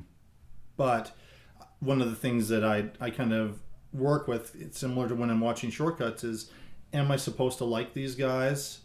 Am I supposed to be like looking at, feeling pity for these guys? Am I like, but there are people like this who will do these things and think, think that, they're in love and do these grand gestures for love, and that, like William H. Macy's kind of pathetic speech in the bar there, that makes sense. And there's a lot of drinking, just like in Shortcuts in this movie. But you know what there isn't? It comes out. They copied the characters, they copied the kaleidoscope, they even copied a lot of the themes, but they have none of the empathy. This is a much more nihilistic movie, I think, than Shortcuts. And I think that makes it harder to approach because there's fewer people to anchor with. I think that's why I love so much the Philip Seymour Hoffman character. He's one of the characters who out through the whole movie does nothing that makes me want to hate his guts. And he does it so simply. Like, he's such a soft-spoken, patient, deeply empathetic, emotional person. There's just simple scenes like when the other nurse comes to relieve him and he says, "No, I'm going to see this through. I want to see this guy through the end." But do you know why he's decided to do that, though? Why he's decided to do it? Yeah. Because he wants to see it through to the end? Because he's putting Jason Robards out of his misery. I mean, that's... Well, and he wants to get him in touch with his son, and he's got these other things going on. Yeah. But there's nothing showy about his performance in the way that I feel like there's something very artificial and showy about the Julianne Moore performance. I don't think it's artificial. She is high. Like, she is so drugged up and high through the entire film that I understand where there are points, the scene in the pharmacy in particular, where you can say, like, this is over the top. But it's because she's been going around and getting these prescriptions from all of these different people, which is Hollywood. I mean, that's what happened to Heath Ledger. You could argue, I mean, the thing that's in my head now when I watch Magnolia is the death of Philip Seymour Hoffman, with all these warnings and all this stuff about the drug use in Boogie Nights and in Magnolia, and the fact that he died in a similar in real type life, of way. Not in the film. Yeah. And his character doesn't die, but in real life, that it was his heroin addiction and all that, and it was all very hidden. And that's how, the rich people in Hollywood can go around and go to see this therapist and get a prescription at the last minute, go to see this doctor. And she does not know how to handle her grief and the guilt. So she is using drugs, and as she gets more and more drugged up, the more over the top she gets and more manic. And we also see that in the scene with the lawyer when she's trying to get the will changed, and she's confessing all of this, and she's crying. And if you meet somebody like this, you're like, wow, that is nuts. But that is somebody who has a severe drug addiction, and I believed her in every moment of this. But I do recognize that, in one viewing of it, for some you're kind of like, wow, that she is going to the moon and back. I think but it she's didn't trying bother to me. deliver. I get that she's trying to deliver that, and that's what's on the page. For me, it's just shrill, and I never connected with her, and that's weird because I love Julianne Moore. Do. Yeah, I know. I love Julianne Moore. Not in this movie. And again, you liked her in Boogie Nights, I'm sure. I did like her a lot in Boogie Nights. Yeah. Big Lebowski is one of my favorite movies of all time. Yeah. Maude is amazing. See, that one I didn't connect, but I didn't connect with her in The Big Lebowski at all. Yeah, but to me that was a more stylized and it points over the top. But it's intentionally so. But it's in a cartoon world, and I think this wants to be a little bit more in the real world. And this is where I talk about. But it is magic realism. Right? It is not hyper realism like Shortcuts is, and there's a huge stylistic difference here. While you can sort of see some overlapping ideas, it's an ensemble piece set in Los Angeles. As you said, less characters, and mostly in this particular section of Los Angeles, which Paul Thomas Anderson grew up in and knows really well. It's one stretch of road that this is all taking place on. And there's a game show being shot, a trivia show, and we see this little kid who is just being bombarded with stress because he's about to break the record. And then we see basically a potential for what this little kid's future is going to be in the William H. Macy character. There's a lot of parallel characters in the movie. Yeah. They do have duality to the characters, but the movie judges the characters much more harshly. The game show host, I can't remember his name right off the top of my head. Phil Baker Hall, thank you. He's been neglectful and terrible with his family his entire life. Now that he's been diagnosed with a cancer and he only has a few months to live, he wants to reconnect with his family. But everything we learn about him is like he cheated on his wife, he molested his daughter, and now that he needs his family, he wants his family back, and he doesn't deserve it. He deserves cancer? Question mark. I like. Well, and my take on that character too, and maybe it was just because of around the same era. I don't remember exactly what year. The host of Family Feud, the longtime host of Family Feud, had killed himself. Mm-hmm. And then you kind of like, okay, you know, these guys present themselves as very funny and very jovial and great with the public and all that stuff on camera. So how is this like the result of that, you know, that life? And I somehow connected because there is a point later on where, after a bunch of stuff has been revealed, like he takes out a gun and it looks like he's going to kill himself. There's some other stuff that happens, which we'll get to in a minute, around that time. And I felt that was kind of Paul Thomas Anderson explaining how the other side of that world, what can be happening. And then, of course, the producer of that game show is Jason Robards' character, who is also not a functional father and abandoned his wife when she got sick with cancer. And that goes back to the Tom Cruise character, why he doesn't take his father's name, why he hates his father so much. And then his mother left him, and psychologically then he's been abandoned by women. So then this is all an elaborate this revenge. Is all why he has created this system and this program and these seminars saying these horrible things, and respect the cock, tame the cunt. Forgive my French, but that's the line from is the catchphrase for this particular thing that he does. But it all makes sense to me. In but a kind of and when it's introduced, like way though, I mean, it's not complex, is it? Particularly. Maybe not, but I felt what Cruise was doing was very complex. I don't think he had been given roles that were that complex. I was not a big fan of his performance in Jerry Maguire that everybody was flipping over about. The best performance in that movie was Renee Zellweger, and she wasn't even nominated. I think often flashy roles get confused with brilliant roles. You know, they give the Oscar to the character, right? As much as the... but the first half is flashy. I don't think the second half of his performance is that flashy. Yeah, we feel sad for him once his dad dies, and he does have a really powerful sort of speech. But it's not sentimental, though. It's not sentimental. He's like... He's swearing at his father, and he's calling him a son of a bitch, and he's like, I hate you. I hope it hurts. I hope it's painful. And because it was painful for her, so you weren't there. Like, it is not a sentimental speech. It is not. This is not a, you know. To me, you're making it sound like a for your consideration type of a performance, and I don't think it is. I guess for me, I never liked him, and that's the key thing that Shortcuts succeeds at that Magnolia fails you at. like the people I end that up do liking terrible things. More people, even the people who do bad things in Shortcuts, I am empathetic towards in some level. I lose my empathy for the game show host. I lose my empathy for Julianne Moore. I lose my empathy for Tom Cruise, and thus that makes their story resolution less impactful. So did you like the characters in Boogie Nights? Because they were pretty horrible too. I think it's a different animal though. I think it's a different animal because I think these are people that he's met. Like he is. I think those films were very personal to him. He's setting them in. You know, he's not setting them in like his last. Some of his last few films have been in London. I mean, I guess you know, he's taken some adapted some he's novels. Not interested in repeating himself. And I respect that a lot.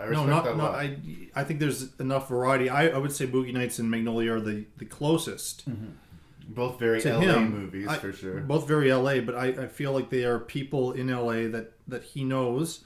I think some of it relates to Magnolia in particular, relates to his relationship with his father, from what I understood. There's all kinds of great supplementary material with the DVD or the Blu-ray of Magnolia. This great documentary. They don't have sort of a commentary track throughout the movie like they do with Boogie Nights. But there's I think it's an hour and a half long making of, which says a lot about at that particular time about Paul Thomas Anderson and the actors working around him. And some of them got very, very frustrated with him with this picture. I don't think William H. Macy worked with him again. Julianne Moore didn't work with him again. Philip Seymour Hoffman worked with him lots after this. But he had this rather grand vision, much bigger vision for this film than for Boogie Nights. And he knew that, for example, that speech by Jason Robards, he's just in pain at one point saying they didn't get it based on the initial reviews and initial screenings that he had. It looked like he was totally destroyed. It was like a fairly successful movie. It was polarizing. Make a ton of money. It did make a ton of money. Were split, I think. Critics were split. And I remember Roger Ebert, I think, had it as his number 2 movie, and then he had a top 10 he had the worst of the year show, and Joel Siegel, I think, put Magnolia on it. Put Magnolia, and Ebert just ripped into him. Mm-hmm. And I feel like I'm more on the Ebert fence with this film, because I just saw somebody say, put out, like, what's the worst movie you've ever seen? And the guy listed Nashville. Was this 99? This was 99. There's no way it's the top 10 movie of the year. It doesn't make the top 10 in 1999. I don't know. I think it was a late release. It was a late release. I'd have to go look back at what my top 10 was that year. I think it would have made my cut for sure. It didn't, make my cut for the best of the decade, and there was a lot of stuff. I had 2 movies from 99 that I would put on my best of the decade. One of them is close to my 10 favorite of all time. Yeah. So I don't think it's as good as a few movies, including American Beauty, which won Best Picture. But it is. I don't understand anybody who doesn't like this movie. I do not understand, and I don't understand like why people are saying like it's the worst thing they've ever seen or the worst from that year. I don't think it's a bad movie, but I can absolutely understand. In fact, know people who think that way. There's a lot of things. That question, that series of like inexplicable events that they set up the movie with, the inexplicable seems and then to the beg biblical a illusion. question or tell you that the movie is leading to a conclusion, which it is not. There is no, oh my god, crazy coincidence thing that happens, unless you're going to count the Rain of Frogs. But I don't think that fits in the story of the snorkeler in the tree, or the 3 bandits who end up on a street that's named after them, etc., etc. It sets up a lot of pins that it doesn't even try to knock down. And again, but there are characters who knew it was coming. Mm-hmm. There were characters that knew, like, the little boy keeps asking, well, what's the weather like? Because he suspects that something is each of the segments happening. Starts with the relative humidity and the air pressure. So this is coming from the very beginning of the movie. But it is a rain of frogs, which is, I guess has biblical implications. And one of the frogs stops the game show host from killing himself, and that causes a car accident that Julianne Moore ends up in or something. There's a lot of chain reactions that come from she's going to the hospital, and then that's right. Just like Shortcuts, we have the same thing where we cut to all of our different characters, and they have the same experience in all of their chaos and all of the nightmare and all the shit that they've dealt with.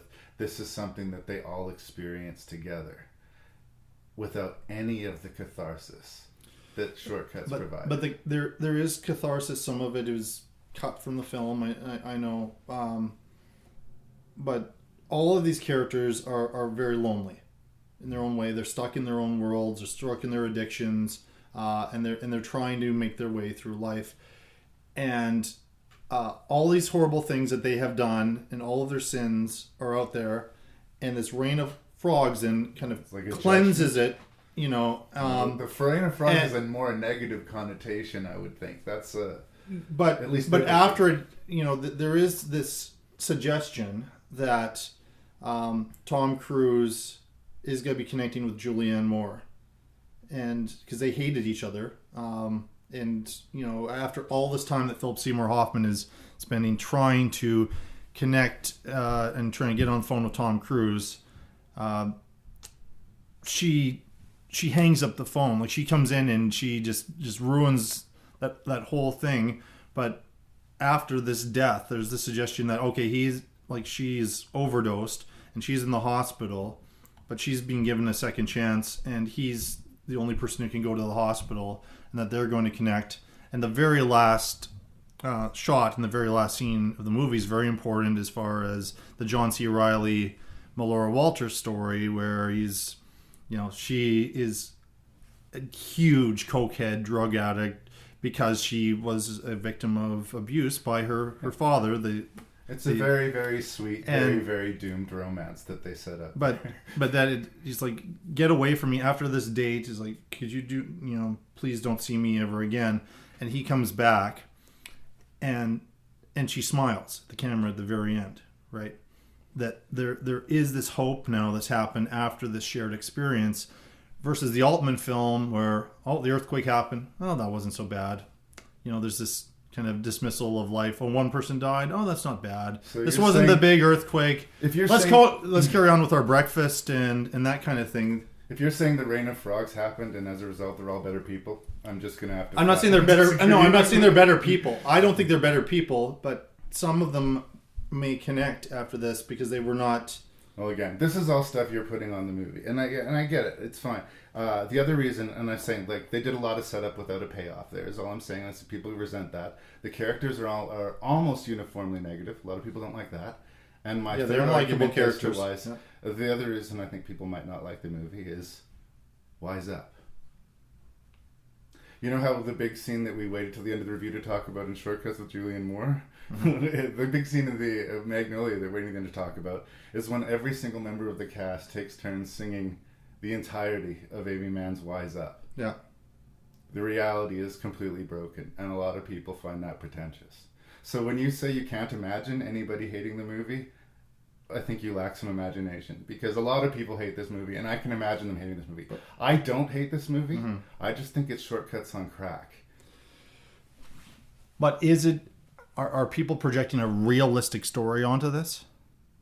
Are they doing that though? Well, because the frogs falling from the sky is not going to be realistic. The characters singing a song is not going to be realistic. All of the introduction with these weird phenomenon, Ripley's Believe It or Not stuff at the beginning. That's fate. That's not realistic. I think there were some people that thought they were watching a realistic film, and maybe it is part of like this relating back to Altman Shortcuts, but it is not a realistic film. So when those sequences happen, they fit more into the magic realism approach. It seems like a realistic story, but it is not a realistic story. And all these characters are going through these different things at different points on this one-day period in Los Angeles, and I was fine with it because I thought he had built up enough interesting stuff. When we get to that kind of crisis point, and the crisis point for the characters is when that song happens. Well, a half an hour into our review, I will just reiterate, I like it. Mm-hmm. I do not love it. Yeah, I think we're different places on this one, for sure. I've always loved this from the moment I saw the coming attraction to when I saw it. I had high expectations for it, and it met those expectations, and that rarely happens. Yeah. So, he remains an interesting filmmaker, and like this was like actually a very worthy follow-up to Boogie Nights, in that, if nothing else, it engenders conversation. It does. Right? Where's the coin coming from, eh? Got himself a job. Can't afford it. Can't afford it. Can't afford it. Don't give me that. Ours is to sell or die. Always start the day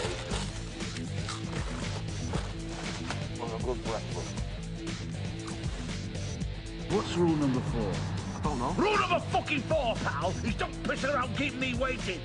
Sign it. I'm not going till you do. You did it! You did it well done! How'd it feel? Did you sell? My knee-jerk reaction when people ask me who my favorite director is Joel and Ethan Coen. Mm-hmm. But I love Danny Boyle. Mm-hmm. Like, he's a really safe bet. Like, if I said my least favorite Danny Boyle movie was Trance, like, it's a really well-made thriller. It's just not up to my level of a Danny Boyle motion picture, personally, right? God bless the BBC. Vacuuming Completely Nude in Paradise What a great title. a made-for-television BBC movie that Danny Boyle did to experiment with his digital camera work, which he was gearing up to shoot 28 days later. And it's like he and screenwriter Jim Cartwright decided, let's do a British version of Glengarry Glen Ross, only make it vulgar and dark.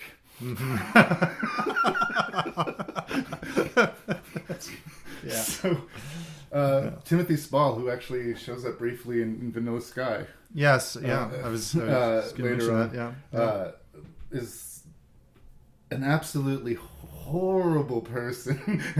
He sells vacuum cleaners to people who can't afford it. Really ridiculously expensive layaway plan vacuum cleaners to poor people who can't afford it. And he is basically showing this new guy the ropes. And the film is about desperation, and it's about greed, and it's about madness. And it's 75 minutes long, and it feels like it's 3.5 hours long. Now, that doesn't sound like it's a complimentary thing, but I can say all of that and still say that everything that the movie's trying to do, it's succeeding in doing. It's just quite unpleasant. So, I mean, I guess, A, who's your audience for this movie? And B, is this a noble failure? Is it just a failure, or is it a failure at all? Where do you land on Vacuuming Completely Nude in Paradise? Well, it's funny, as you were giving your synopsis there, I looked at my notes for this film, but also could be a companion piece to Glengarry Glen Ross. So we had the same idea there. So we just talked about Magnolia, and you couldn't get behind some horrible people in that. Did you have trouble getting behind the horrible Timothy Spall? I despise everybody in this movie. Everybody? Pretty much, yeah. Oh, okay. I sometimes when we get together, I just feel like I'm a horrible person because I like these nasty characters. I think he's not given the lead role in a lot of movies. A few years ago, Mr. Turner, which had... He had a little bit of Oscar buzz for that, which didn't turn into anything. But last year I talked about this movie Gothic that he's got an interesting role in too. I haven't seen that. It's weird because he usually shows up as like the sidekick, kind of, and usually a villainous type of character. He's given different levels in this movie to play. It's a big performance. Yes, and we were talking about Julianne Moore being big. This is bigger than that in many ways, and borderline cartoonish, but. This guy is hell-bent on being the number one vacuum salesman, and he will do anything to do that. And nobody likes him at this job, and you understand why. He is such a horrible person, and he feels like they're conspiring against him so somebody else will win. I mean, you kind of see what's going to happen he's playing a later rigged on. Game. He doesn't know it, but he's playing a rigged game. Yeah. And for some reason, when we get to that particular payoff, I felt kind of sorry for him because I didn't. I'm not sure I liked the people above him. I didn't like his boss that much. No. I did the entire time like knowing what was happening, and the movie's smart enough to. We have this person who has come in and is working with the computer systems and the internet a little bit more, and we're seeing, this is. Like the characters in Glengarry Glen Ross, like they are part of a dying profession. This is not going to last much longer, but they're stuck in this competition and in this world, and are not recognizing, and he's certainly not recognizing what the future is going to be. This world that the Timothy Spall character takes so seriously, that is life or death, that is his kingdom which he will rule, is only of significance to him, and of dwindling significance to anything else in the world with every passing day. It's just shrinking and becoming smaller and smaller. And yes, there is something pathetic about the beached whale imagery that we get at the end of the movie. Yeah, He's just this pathetic carcass, literally, on the beach with nothing. Because he acts like such a high-status character, and he's a bug under the rug. He's this completely low-life thing. Now, I've said and admitted in the past, in the podcast, that I have problems with movies that have no likable characters. I was able to get through this movie. I wasn't really particularly cheering for anyone particularly. What about his underling? You don't By the like him? Wait, the sex scene really threw me off, I have to say.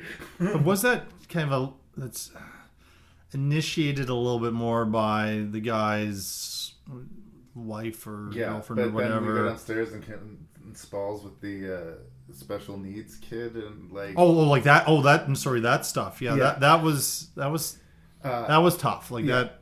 And the fact, like, I didn't like his girlfriend because, like, she dumped him because he wasn't a good enough salesperson. Yeah, no, I didn't like her. No. And we could see him, feeling guilty about selling these vacuums and knowing that it's a scam, but still participating. Even after his girlfriend leaves him, he still sticks with this job. He goes back and he talks that other woman out. Like, he's conned that woman. He gives it back and he just, like, you cannot afford to do this.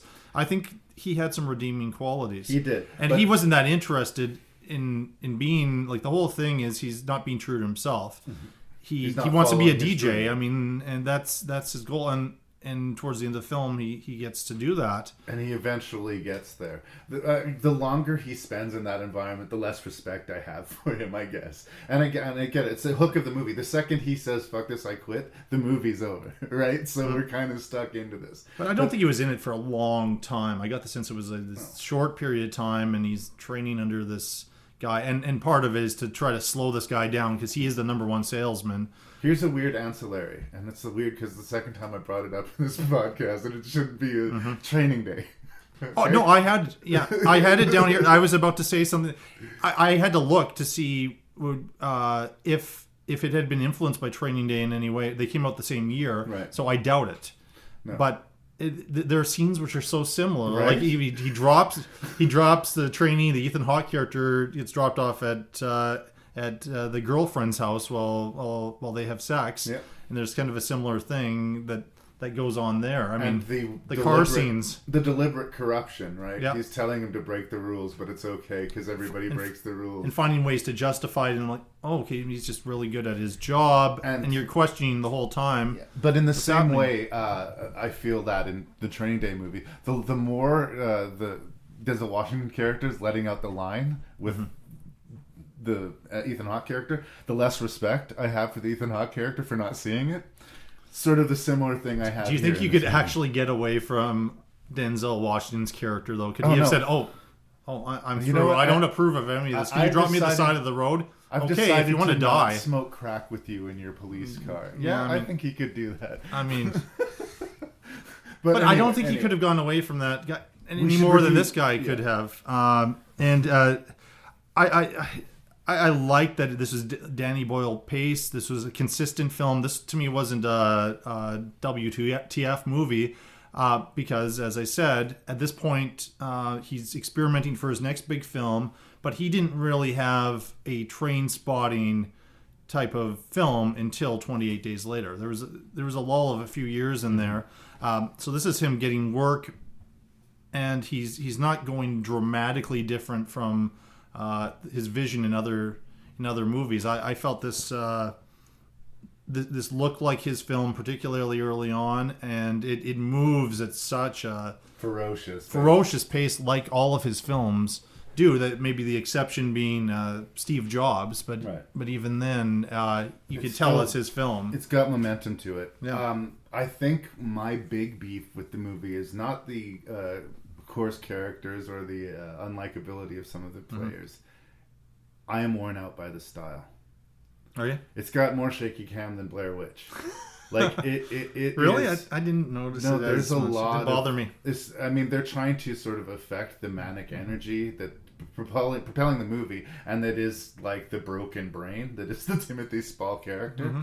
I get it. But all of that, the quick cutting and the spazzy camera made the 75 minutes seem so much longer. Like, I was shocked that it was an hour and 15 minutes long. It felt long to me. See, this is where we're and I wasn't sure if we would disagree on this, but right. It sounds like you're describing the Penn and Teller film right. from my review. And to me, there's... Usually when we're doing the list and there's these movies I haven't seen before or I haven't heard that much about, there's one which is just, to me, so dreadfully awful that right. I do not want to ever touch it. Yeah, and that was Penn and Teller. Right. And this one was, to me, the diamond in the rough. I think people should seek out this film. I liked it a lot, and it was in the middle of watching the 6 films. I was like, this is really cool. I like this from start to finish. It's vicious in a very short amount of time. It's concise. I like Glengarry Glen Ross. I love the characters in Glengarry Glen Ross. They're horrible people in that one as well. I seem to like movies with horrible people in it, and I can sort of get around the fact that if I was to deal with them in real life, I would not be happy at all.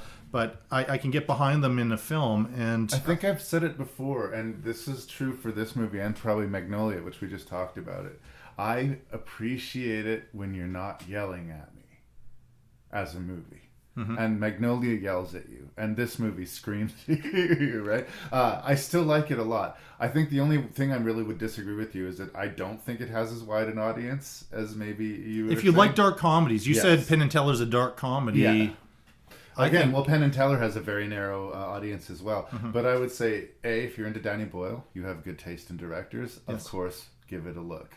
If you understand what we're talking about when we say Glengarry Glen Ross with like Requiem for a Dream treatment, right? Then if that makes sense to you, check out this movie. But like if you're wanting to watch something with your mom and dad when you're visiting them, or if you're like probably not putting in something that is a comedy in quotation marks, I don't know if this is going to win as many people over. This is sort of more of an art house experimental Danny Boyle. And you know what? I'll take as many of them as he wants to make. Mm-hmm. But I don't think it's for everybody. Like the Danny Boyle movies that are for everybody are like, Slumdog Millionaire or Millions. Steve Jobs to a certain extent, but not completely. There are Danny Boyle movies that are just accessible to... Trainspotting's not accessible, really. It's his most famous film, but it's not... Excuse me, but hey, I like that he was testing the digital camera work before people were really catching it on, and I do think 28 Days Later is both responsible for a renaissance in both digital filmmaking and zombie filmmaking. So yay, Danny Boyle. I would never tell anybody to not watch a Danny Boyle movie. All I'm saying is that I think the audience for this movie is a little bit narrower than maybe you're suggesting. But people who are listening to this podcast, because we're probably on hour 3, love movies. And for those who love movies, I think you're going to really enjoy this film. And if you don't have like the moral qualms to spend 75 minutes with some pretty horrible people, I think I would agree with you with Magnolia. There are more horrible people than there are horrible people in this. Yeah. I kind of, it wasn't the most exciting performances. Really. Spall was so good. It was, if this had been had a wide theatrical release, he may have found himself in like at least an independent movie award conversation here, because it is so big. Like the great Julianne Moore's performance in Magnolia, to be able to maintain that through an entire film, something that's that intense, is very difficult to do. Like, spoilers, he drops dead at the end of the movie, right? His character just basically falls over dead. And you believe it, just like the energy it would take to maintain that level of crazy. Oh, yes. His heart would just pop like a balloon. But the man himself doesn't always look that healthy. So the actor, for the actor to be able to pull off this kind of performance is amazing too. And this was before some other roles that he's had, which gained a little bit more prominence. Right. Obviously, I recommend the film. I think if you're halfway into film, you should just watch everything that Danny Boyle does. If you consider yourself a fan of movies. Yeah. Open your eyes. We've got a situation here. What is this? I didn't do this. You've been charged with murder. Boo. There's no murder. I want Sophia back. These people are dangerous. They want to steal my life! There's an explanation for all this, David.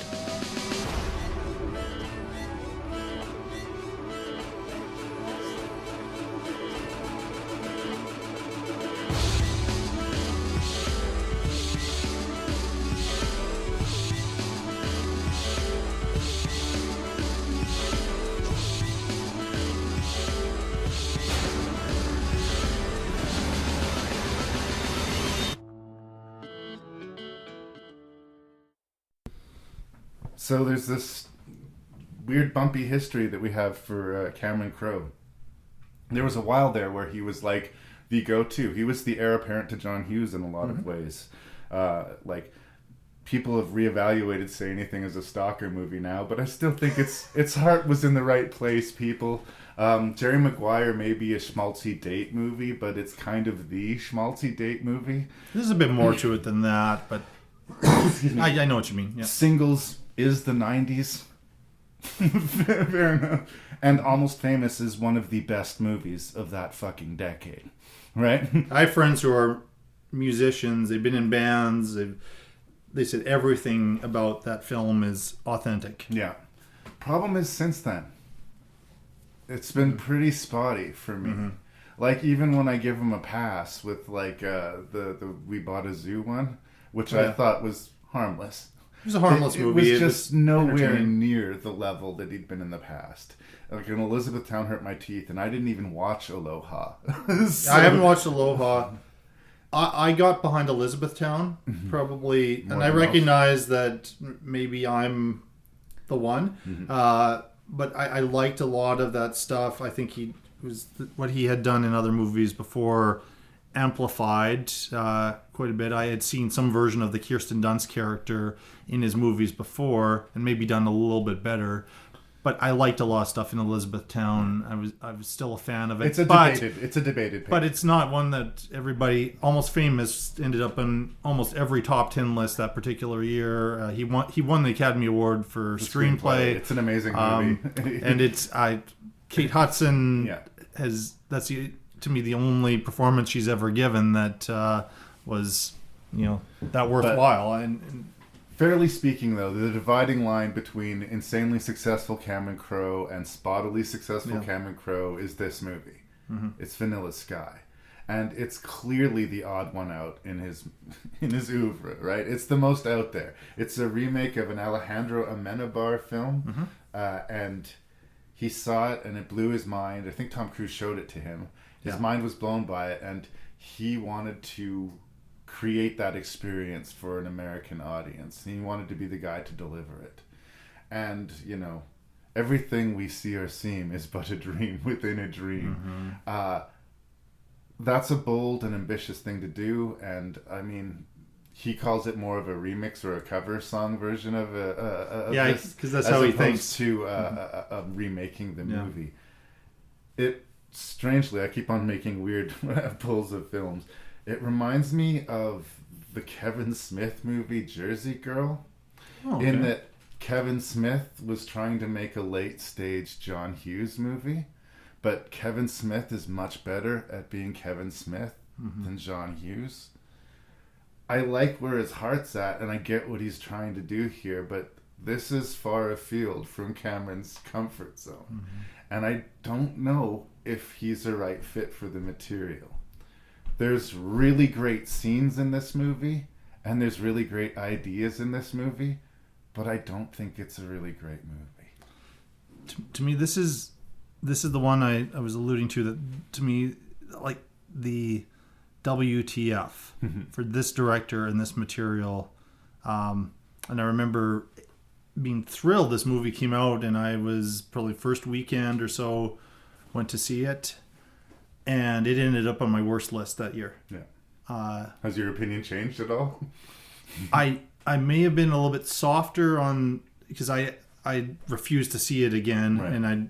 and I watched it for this, and I was maybe a little bit softer. Now, all along, even with the first time I saw it, with all of my frustration and hatred and venom towards this thing, which I thought was so arrogant and so over the top and ridiculous. Maybe that's what the people who feel that hate Magnolia are all about, is the way I was feeling about Vanilla Sky.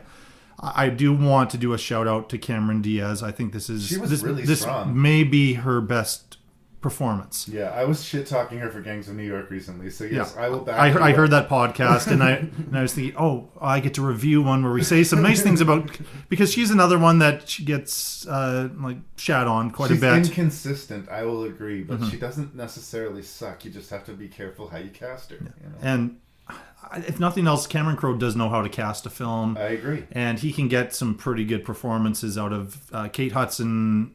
I wanted her to win the Oscar for Almost Famous. And I think Diaz, probably because of her celebrity, wasn't nominated for this movie.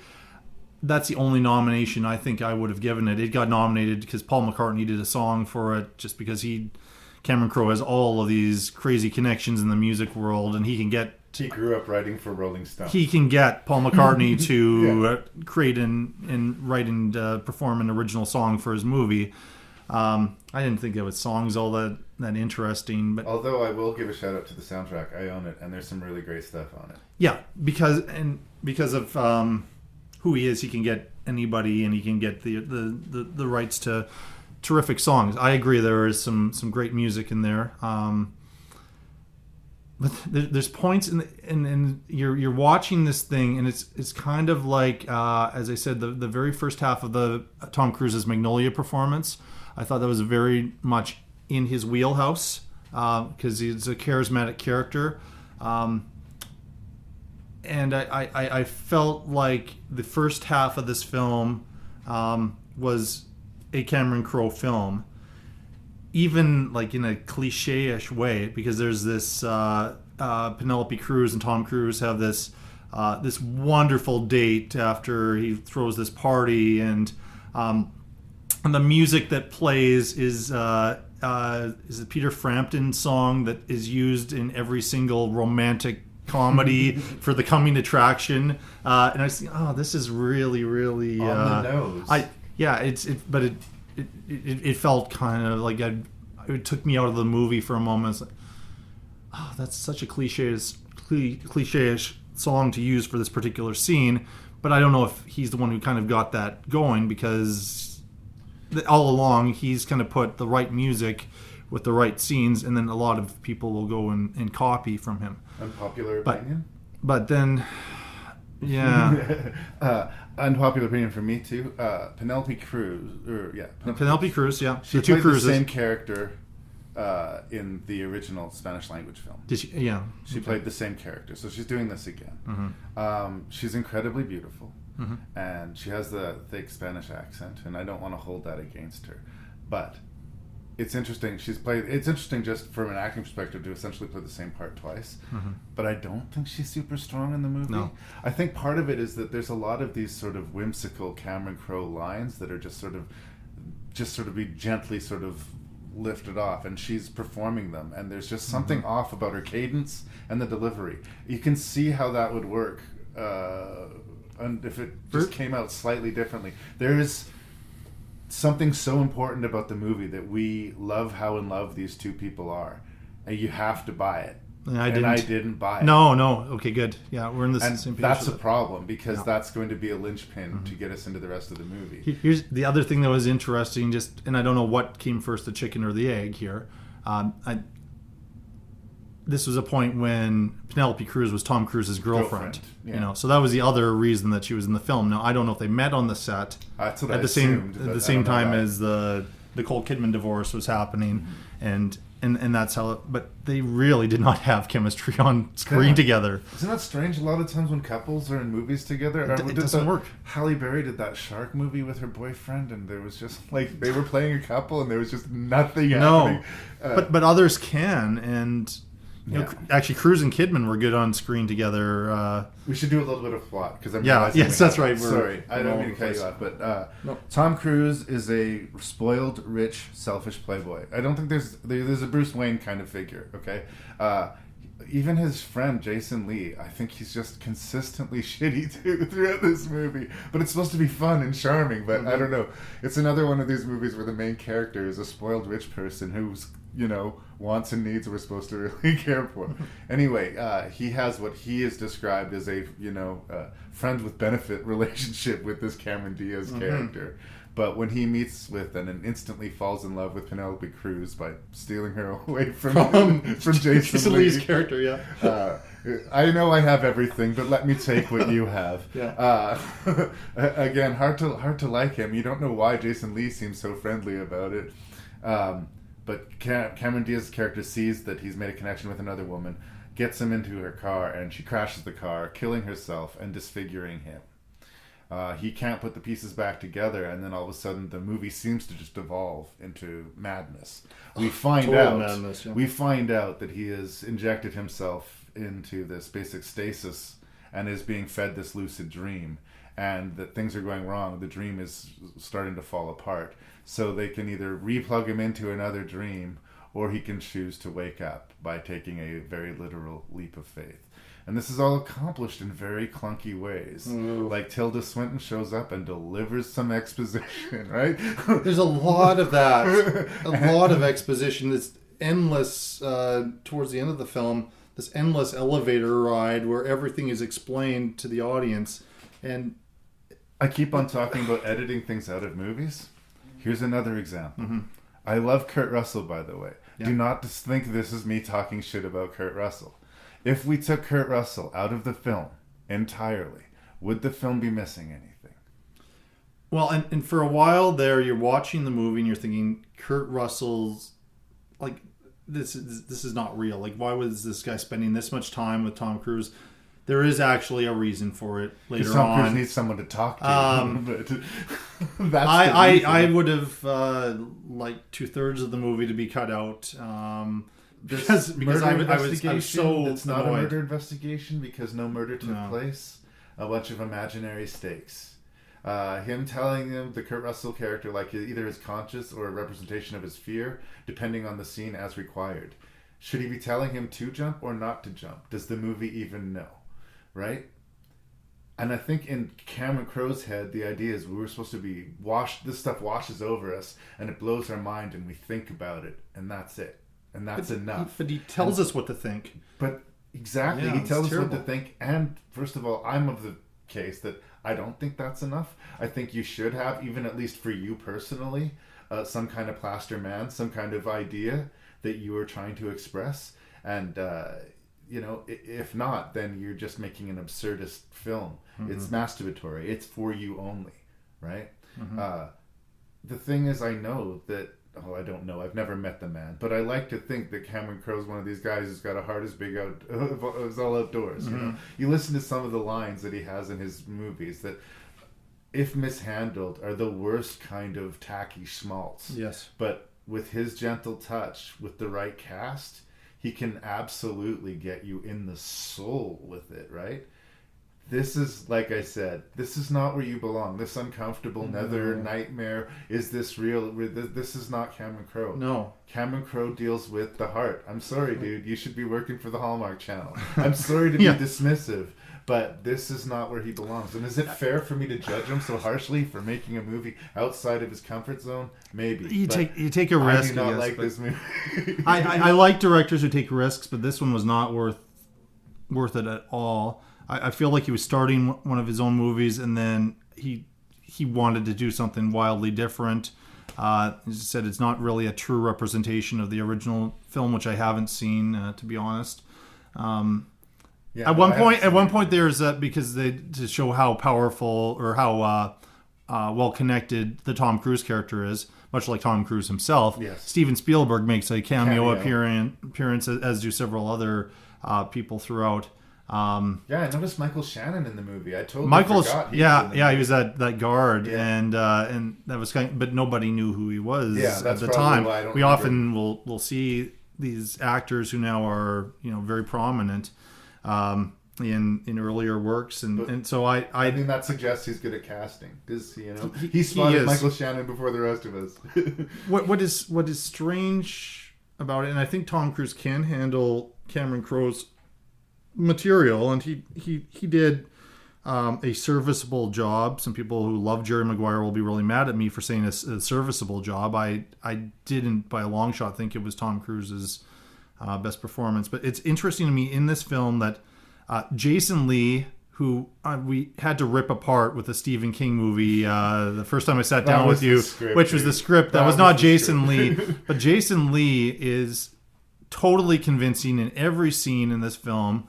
A movie about his character and about him would have been really interesting. Cameron Diaz works completely because she has that...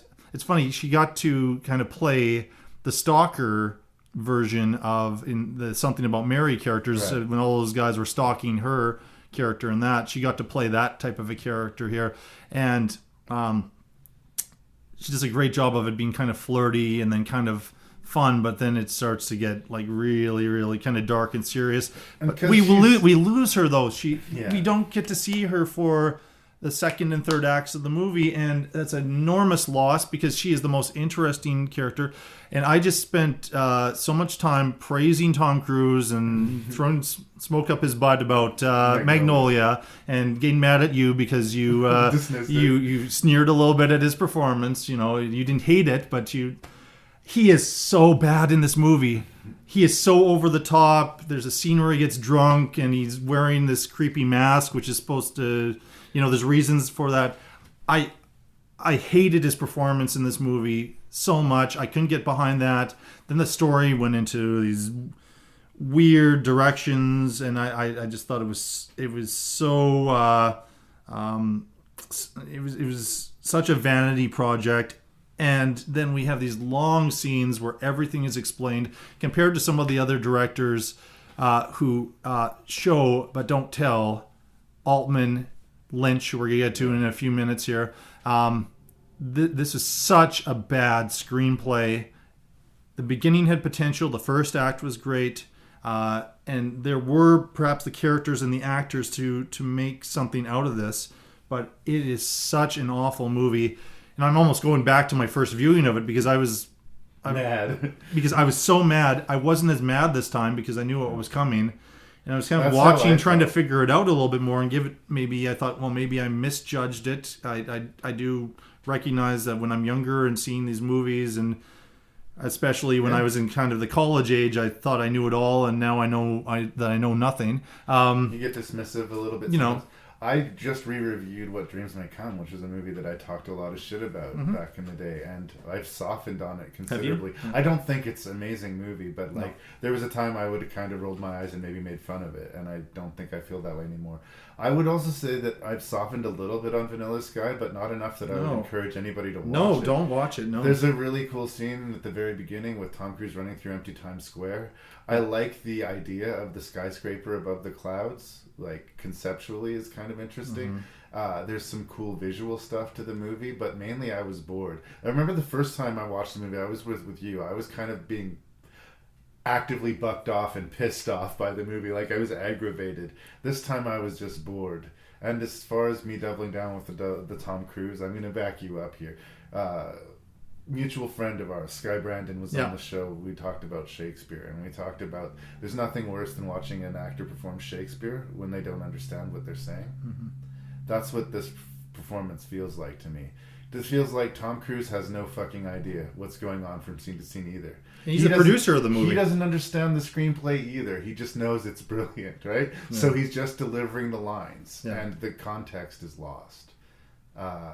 You can skip Vanilla Sky, and that's unfortunate because I keep on hoping that Cameron Crowe is going to come out with this next movie that's going to remind everybody what an amazing filmmaker he is.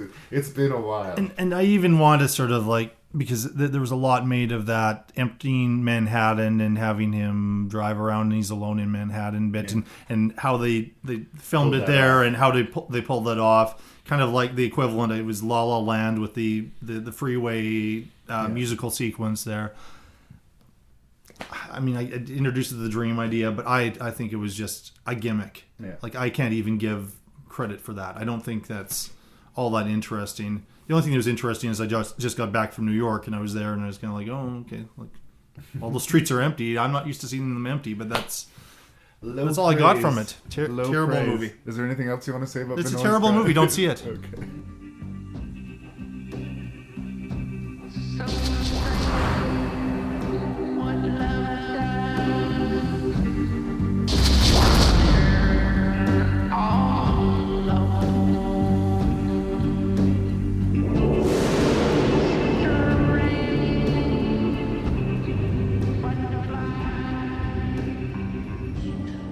C'è un omicidio in questo film?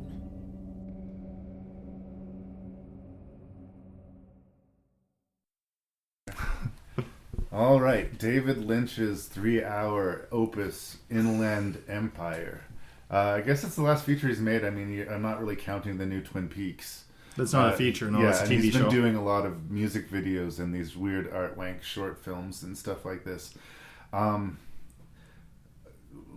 Laura Dern is an actress who gets cast in a movie which has an infamous history. It was attempted previously. She has a unsettling encounter with her neighbor. She starts shooting the movie. That's about the first hour 15 minutes of the movie. Then it becomes unstuck in time, sort of Pilgrim style, and we are treated with characters who are inconsistent, moving backwards and forwards in time. Some scenes that actually happened, some scenes that were actually just being shot for the film. The actors and the directors themselves seem to be confused and conflated by it. We cut away to scenes of animated bunnies having talks over a shrill laugh track, and it all ends with the actors dancing and smiling at the camera. If David Lynch isn't just actively fucking with us at this point, like I'm sorry, I feel like we've had this argument before, but this is garbage. This is garbage. All I can say is that Laura Dern is an incredible emotional powerhouse and that she could sell almost anything to anyone. But she can't sell me this bill of goods. This is everything I hate about Lynch in one movie. This is the least interesting parts of Lost Highway and Mulholland Drive squished into one movie that goes on for 3 fucking hours. I hate it. First of all, I want to congratulate you on your synopsis, because I was trying to figure out how you're going to be able to... That's the best I could do. Well, that's great, because I'm not sure many people could piece that together. We've got into it over Lynch. We've never actually reviewed a Lynch film. It's interesting that it's this film. And this was not to torture you by making you watch this thing again. I was really interested in reviewing Magnolia and Shortcuts, to be honest. That's was my reason for. And I saw Vanilla Sky in there, and I was like, I can't wait to just rip that thing apart again. get my revenge there, and my $7.50 or whatever I paid back in the day. I wanted to like all of these movies, by the way. I didn't come in saying I want to hate Inland Empire. I knew it was going to be a bit of an uphill battle. I knew I had my problems. You saw it before, right? I have. This was my second pass. This is my second time seeing it too. It was so funny, and I'm just trying to think where I was. I think it was, what year did it come out?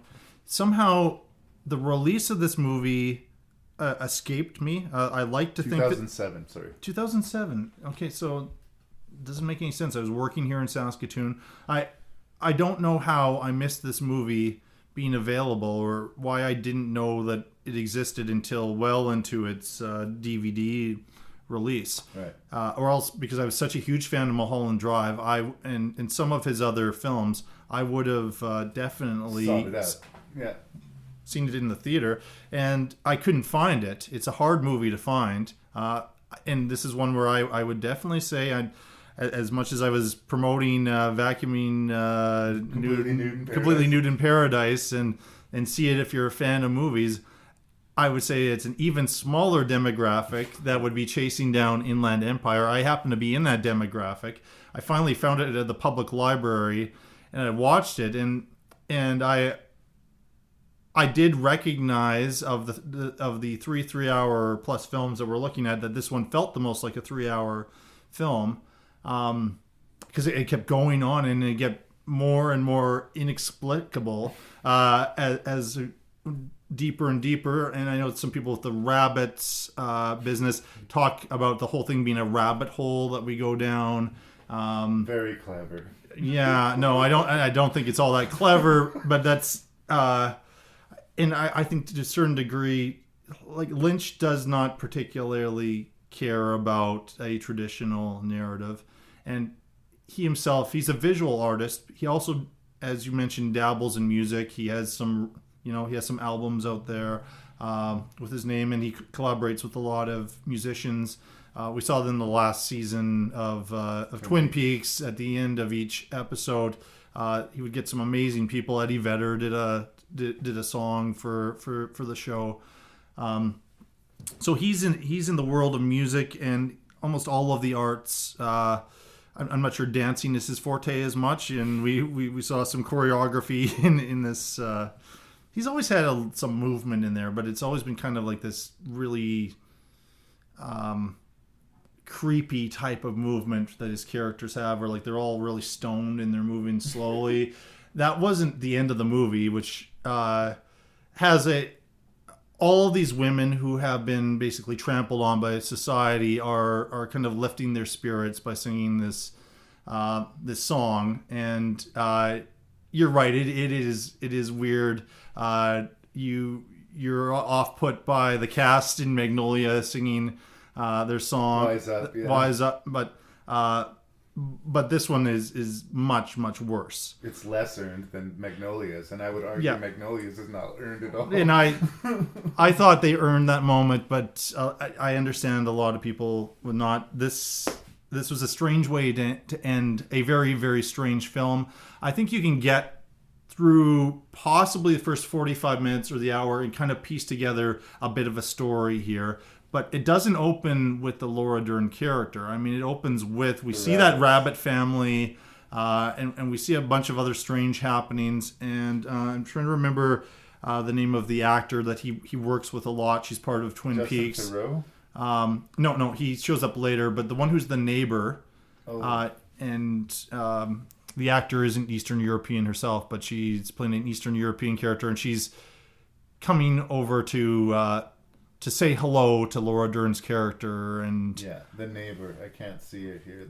The names are all really arty. Visitor number 1, Lost Girl, Phantom. Yeah. But that's when the story will get started, when this neighbor comes over and she introduces this idea of this time shift that's happening, and that tomorrow you'd be sitting over there. Yeah, you'll be sitting over there, and you're going to be killed, and you're taking up, you're going to have this relationship with a man who isn't your husband, and that's going to have consequences and all that. And we watch that happen, and we get the idea with the Justin Theroux character that he screwed over a bunch of women. And so that's where I feel like after she has got into that place, and then there's a real turn in his character after they have sex, then that's when the movie gets really, really strange, and she's in this house, in that pink house, and then there's a bunch of women who some of them are prostitutes, and they've all been treated as objects and kind of used and thrown away by men. So I feel like he's trying to make some sort of a feminist statement in here. Knowing Laura Dern's politics, she really likes working with Lynch. She comes back time and time again. I think there must be something to Lynch that... Lynch gave her career. Yeah, she credits him with that. But Blue Velvet was a huge movie. It was one of her first movies of David Lynch, I'm sure. And Wild at Heart was huge too. Yeah. Why wouldn't you go back? But she also comes from a Hollywood family. So, I mean, sometimes that can be a double-edged sword, but I think she would have had an in anyway. If she thought that he was a misogynist or that he didn't have anything to say, I don't think she would go back and keep working with him in the way that she has. I'm sure she doesn't think she's a misogynist or has anything cruel to say, but I wonder if she would be able to answer what this movie was about if I asked her. She stars in the movie, and I bet you she wouldn't be able to give me a clean answer. Mm-hmm. And I find that counterfeit. Mm-hmm. I genuinely do. If you're going to take 3 hours of my time and you're not going to tell a story, can you at least make me feel something? Can you have some kind of a point? It's funny because you've been talking about it for almost 10 minutes, and I don't even know if you like the film.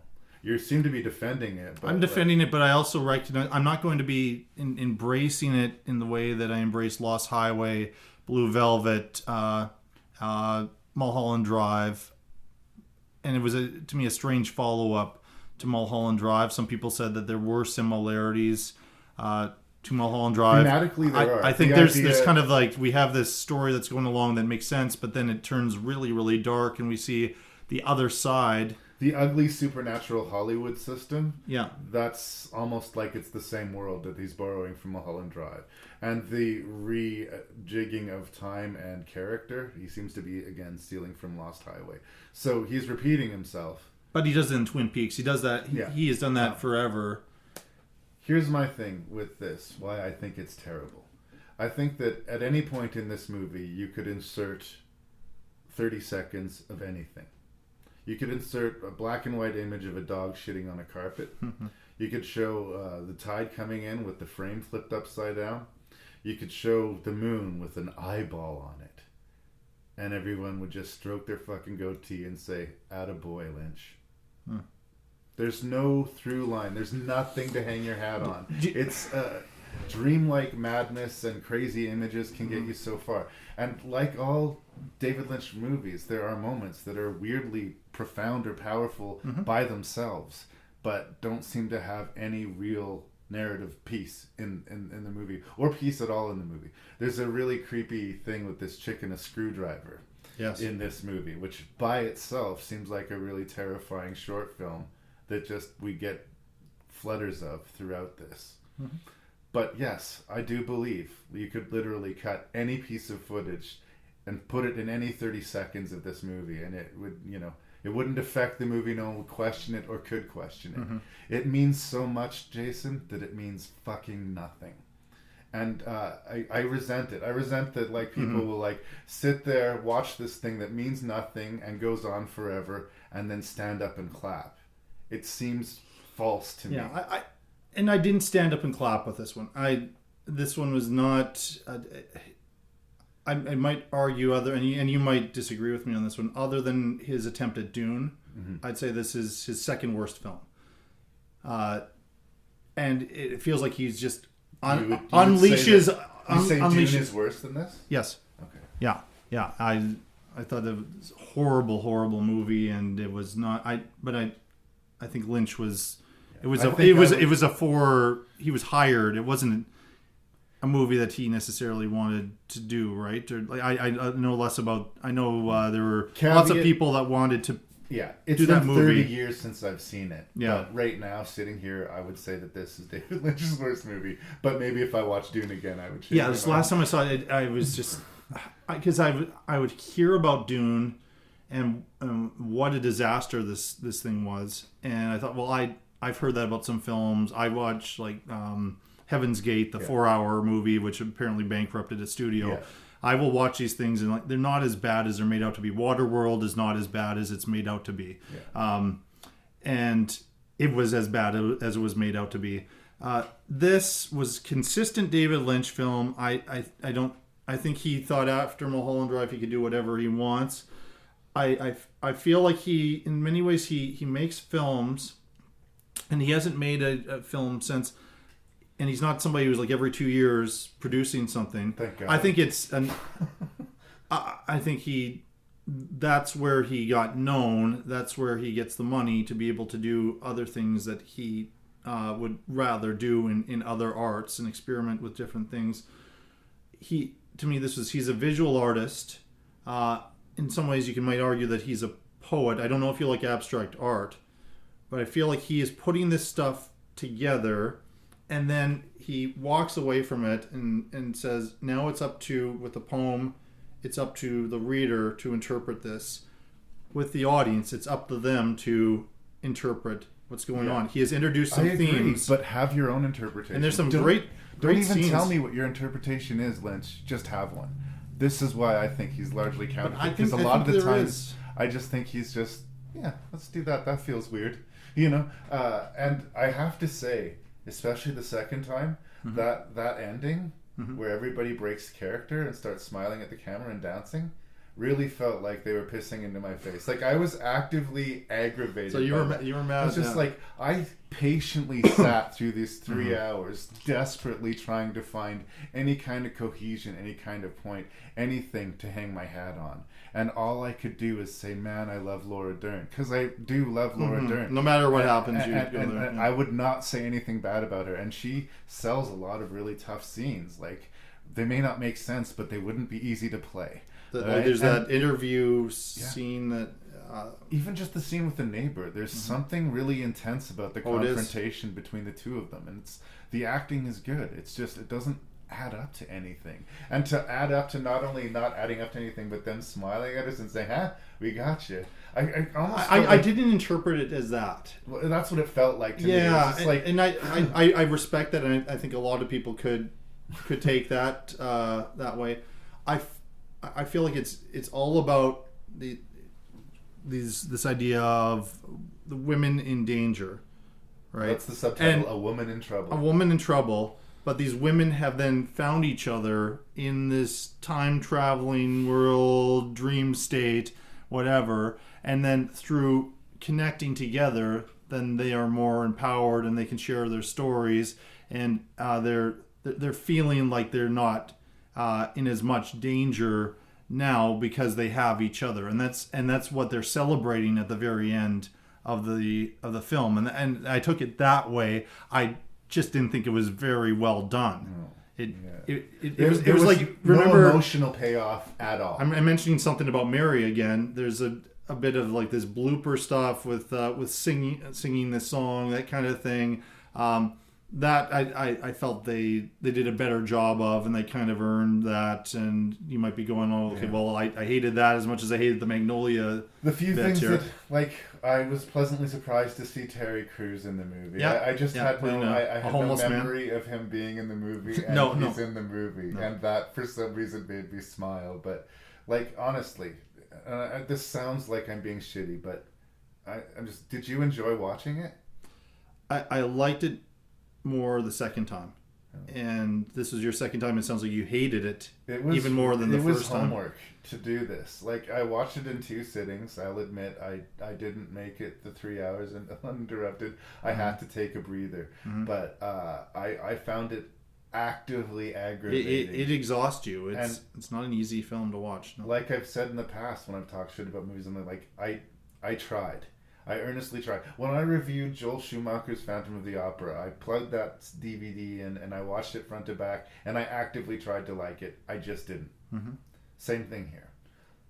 But I understand people liking the Phantom of the Opera, and I do not. You don't understand. I do not understand people defending. Okay, did you like up until this business when she has sex with her co-star, and we know that we're going in that direction? Did you like the story, the beginning, involving her and the making of this film, and this Polish film that had this curse on it? And did you like that? The first hour and 15 minutes laid some track that would suggest that perhaps there was a story here, but it's completely abandoned. But then it goes, as he tends to do in the second half of his films, which are shorter typically than this. He goes into a very different direction when you expect it's going to go this way. And then we get about an hour, maybe a little bit more of dream sequence, and then all of a sudden we get cut, and that last scene we were in was actually just a scene being shot for the movie, or was all of it? Does it matter? There's no answers here, and there's no questions here. It's just, I think, again, like Vanilla Sky, he wants it to wash over you and make you think big thoughts. But for me, personally, I found it aggravating. But he didn't... Lynch doesn't explain anything here. No. And Crowe over-explained. Yeah. Because I know what happened at the end because of these long... Would you have rather had big, long monologues in the third act explaining what was going on? Or that you have to... I would find that problematic, Jason, but honestly, right now, sitting with you, I would rather watch Vanilla Sky twice. Really? Than watch this movie again right now. Okay. It would take more time to watch Vanilla Sky twice, but that's how much this movie pisses me off, and that's the thing about David Lynch. And I'm not dismissive entirely of David Lynch. I'll defend really weird things like Wild at Heart and Eraserhead. I will give thumbs up reviews to, right? The Elephant Man, I think, is a decent adaptation and shows that he can actually have the discipline to tell a story. The Straight Story, I don't know if you saw that. Straight Story is very... but again, intensely... That was a for-hire gig for him, but... And intensely aggravating to me, because what it shows me is that he does know how to follow the rules and tell a story. He just opts not to. But were those his screenplays? It wasn't in the Straight Story wasn't his screenplay. No. But he can tell a story. I know Eraserhead was his... Wild at Heart is a story. I can't completely... Because I'm not sure I can completely get my head around what Eraserhead is about still to this day. For me, it's... Yet I appreciate it. Yeah. Parental anxiety is what it's about for me. But, I mean, it's probably something different for most people. Yeah, and that's what I like about Lynch films, is that you can have that type of thing. But this is a tough one for a lot of people, and I recognize that. And it's not going to be showing up on any top 20 whatever shows that we have in the future for me, but I think there's things that are interesting in it. I'm always thinking, and I'm thinking for years after I see a David Lynch film, and that is not the case with most movies I watch, or I don't need to think about it. I just saw Jordan Peele's Us. I'm thinking about that. You may see it and you'll perhaps get a more coherent story for sure than the Lynch film, but I think a lot of people are going to go to Us and not like it because he does not spell everything out for his audience in the way that Lynch doesn't spell things out. But it's not that Lynch isn't spelling things out. There's nothing to spell out. That's my frustration. You know, if I thought he was being clever or subversive, I could get behind it. I would be on the Lynch team. But I think after a point, it just becomes Lynchy. Okay, but what if Laura Dern is all of these women that in a past life or in a different point she is these characters who have much been like abused, when you were and defending then Lost Highway by saying it's about Satan's relationship with their lives, I would say I don't care. Yeah. But to me, it's interesting to be able to analyze, and I could be completely wrong, and Lynch has something different in mind, and the actors had something different in mind, but it's something to talk about. It's more interesting. I keep saying, that's my problem. I don't think Lynch had something different in mind. I think he just wanted everybody to clap at another David Lynch movie. When I review bad movies, and I'm sorry, but I think this is a bad movie. Even like when I did Worst Episode Ever, and I reviewed like Battlefield Earth, there's somebody that I could recommend that movie. There's somebody who I would say, this movie is garbage. You will love it, right? Yeah. I cannot think of a single living human being that I know that I would recommend. You're across from one. So that I would recommend this movie to. Like, honestly, like I know you're a David Lynch fan, so I don't have to recommend it to you. But like, if I saw this movie and I bumped into you outside the movie theater and you asked me, should I see this movie? I would say no. I would say no. But I wouldn't be able to stop you from seeing it. But I those would say who, no. Again, with a lot of the movies we're talking about, like those who are watching it know what they're getting into. I hope so. This is not he's not a brand new filmmaker where we have no idea what this is going to be, you know, and Magnolia, we had Boogie Nights. We knew this guy was a little bit out there, and it was going to be an in-your-face, profane type of movie with Magnolia. People walked in. If they walked in, they're like, "Oh, I like Tom Cruise movies." Maybe that would be the only group that would be in danger of being disappointed. But it's not that I don't like art house cinema. I just don't like fake art house cinema. This feels fake to me. Yeah, I think there's more to it than that, but I can't defend this movie as much as I defend some of the other ones. And if you like Lynch, go ahead. If you don't like Lynch, I don't know, enter at your own risk. And there may be some people who like Lynch that did not like this movie. Again, as I said, I think it's his second worst film. Yeah. But I have the curse of wanting to figure it out. So I know at some point I'm going to sit for another 3 hours and watch this again. You have the curse of thinking it's figure-outable, is my opinion. We never figured out. Yeah, that's true.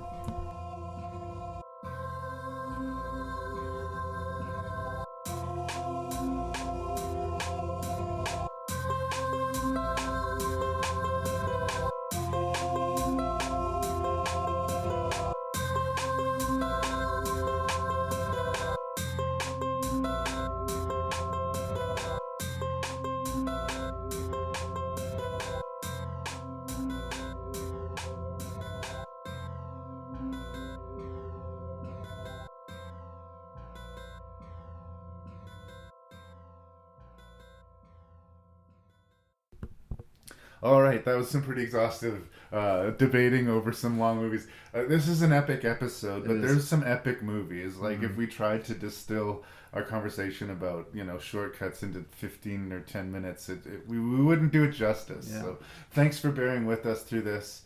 We've all bandaged up from our fighting. We're good. Mr. Dubray, what was your least favorite of these WTF Director Masterclass films? It was actually, you corrected me, 75 minutes, which felt like 3.5 hours. Penn and Teller Get Killed is number 6 for me. I do not recommend this movie to anybody at all. It's not particularly funny. I feel like it is a once great director who was just trying to get work in the late 80s, and he got stuck with these guys who were kind of pop culture figures and were given the chance to make a movie, which we both, I think, agree is not great. Yeah, not the place for them. Their art has a place, but it's not on you would never guess silver screen that the person who directed Penn and Teller Get Killed was the same person who directed Bonnie and Clyde. We didn't talk about it a whole lot in the review, but Bonnie and Clyde changed American cinema forever. Yeah. And Penn and Teller Get Killed is something I'm going to try to forget after this. Yeah. My number 5 film, and I think we both agreed is terrible, is Vanilla Sky. It didn't make me as angry as the first time I saw it, but it still is a very bad movie. And what annoyed me about it the most was I felt that there were talented people and there was the seeds and the potential for a very good movie in here. But it was not this movie at all. And I never would have made kind of the second most important role, Penelope Cruz, in this film.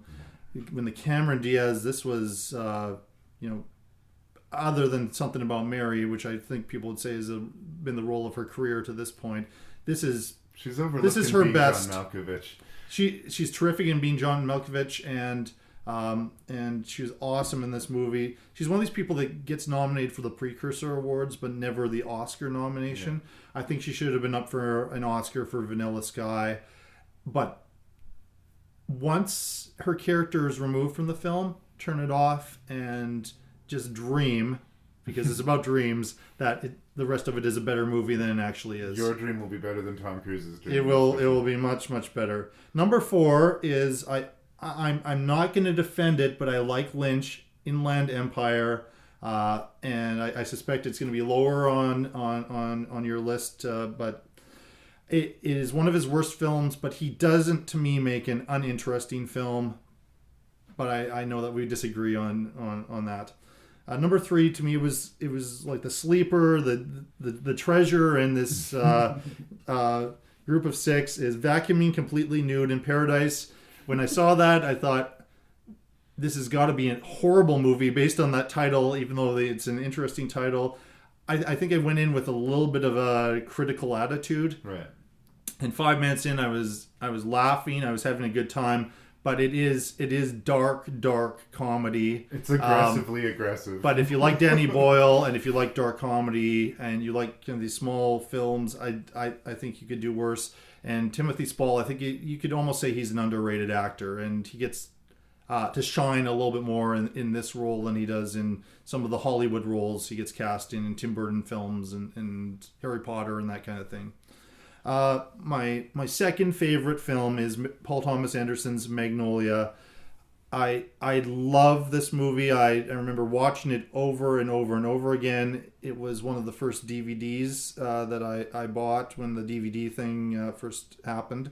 I watched every single feature multiple times. I was fascinated by his vision for this film, how personal it was for him. I thought everything was very effective. I thought it was a great cast. In particular, Philip Seymour Hoffman, I agree that it is a strong, subtle performance. He would play some bigger-than-life characters later on. Yeah. Julianne Moore, I loved. I know we disagreed on that. I thought she played a drug addict and somebody who just doesn't know how to cope with the circumstance she's in her life that well, and she is suicidal. And there's this mania to the entire performance that not a lot of actors could keep up that kind of energy through an entire film. And so I appreciated what she was doing. While it appears quite over the top, this was one of my absolute favorite performances by Tom Cruise. I feel like he steals the movie, but he steals it early and he keeps it up. And I the early scenes, I thought, okay, this is well within Tom Cruise's wheelhouse, but I have not seen him be able to pull off the notes that he pulls in the second and third acts of the film, particularly the third act. And while we disagree on that, one of the other things that I didn't mention in the review, because this is a long episode, but I'm going to mention here that I think is kind of interesting, is a few years after this, Paul Thomas Anderson made, and I still think it's a kind of an underrated movie called The Master, which is about Scientology. I feel like Paul Thomas Anderson was thinking ahead. He became friends with Tom Cruise. Cruise took him to the Scientology meetings. Philip Seymour Hoffman might have been in on that too. Philip Seymour Hoffman was later in a villain in a Mission Impossible movie. And I think two of them together got that information, removed themselves from the Church of Scientology, and made The Master, which is a movie that I highly recommend with great performances. But I feel like Magnolia was kind of the origin of that. And again, what's with him with characters singing songs out of nowhere? Anyway. I like it in his films. I don't like it in every movie. But the number one movie, and there's no doubt that Shortcuts is a classic. Robert Altman was never fully appreciated. He was appreciated by movie nerds like myself. There are not many. Kubrick's in this category, another guy, and Hitchcock, guys who never won a competitive Academy Award. The Academy just righted a wrong with Spike Lee a few weeks ago, but there's so many that don't get recognized, and it's a real tragedy because there are probably half a dozen movies that Robert Altman made that are better than the average winner of a Best Director Academy Award. And while he got nominated, Shortcuts only got one nomination. It was for Best Director. I think it's a very well-written film, and incredible acting from the ensemble cast. Oh, yeah. And I don't think Julianne Moore would have been in Boogie Nights or Magnolia if it hadn't have been for being in Shortcuts. There was something about that role that kind of stood out. I guess. And also, again, it was Julianne Moore's decision to do that scene without wearing underwear. Not according to the documentary on the Criterion disc. Altman was talking. You heard that was Altman told her to do that? Altman originally was talking to Madeline Stowe, and she didn't think she could do it. Mm-hmm. So he ended up approaching Julianne Moore afterwards, at least according to the documentary on the Criterion disc. I was under the impression that Moore made that decision. She wasn't that well known at that point.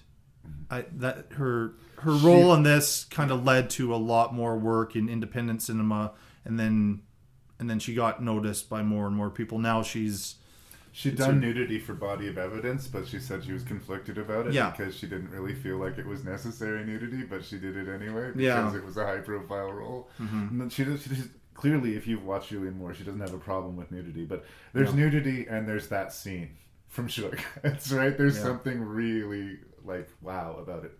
Mm-hmm. Well, look, obviously we were going to agree on the top spot. The only thing I would disagree with what you said about Shortcuts is that I would also caution people, though, as much as I love Robert Altman, he's not flawless. He has made some bad movies. There's some bad ones out there, for sure. There's stinkers out there. But for the most part, it's a pretty safe bet. Well, we agreed on half of the list. Well, that's better than we normally do. Not the bottom half of the list, because clearly, if I could put it lower than 6, I would. Yes, I know. I knew we would disagree on this one. Yeah. Again, it's funny because I hear you defending it because you defend Lynch, but honestly, I encourage you to listen to the episode. It really doesn't sound like you like the movie a bunch. I'm so. It would probably be like one of those 2.5, 3-star, like the thumbs in. To the side. One of Larry's. It's an interesting movie. Interesting, but I certainly understand why people don't like this movie. And first time I saw it, I was just like, "Whoa, this is a marathon for sure." I haven't felt that with some of his other movies. So it's certainly a lot of Lynch. In Jason's defense, I don't like Lynch, So it was an uphill battle, and it's 3 hours. So if you're not gonna like it, you're not gonna like it for 3.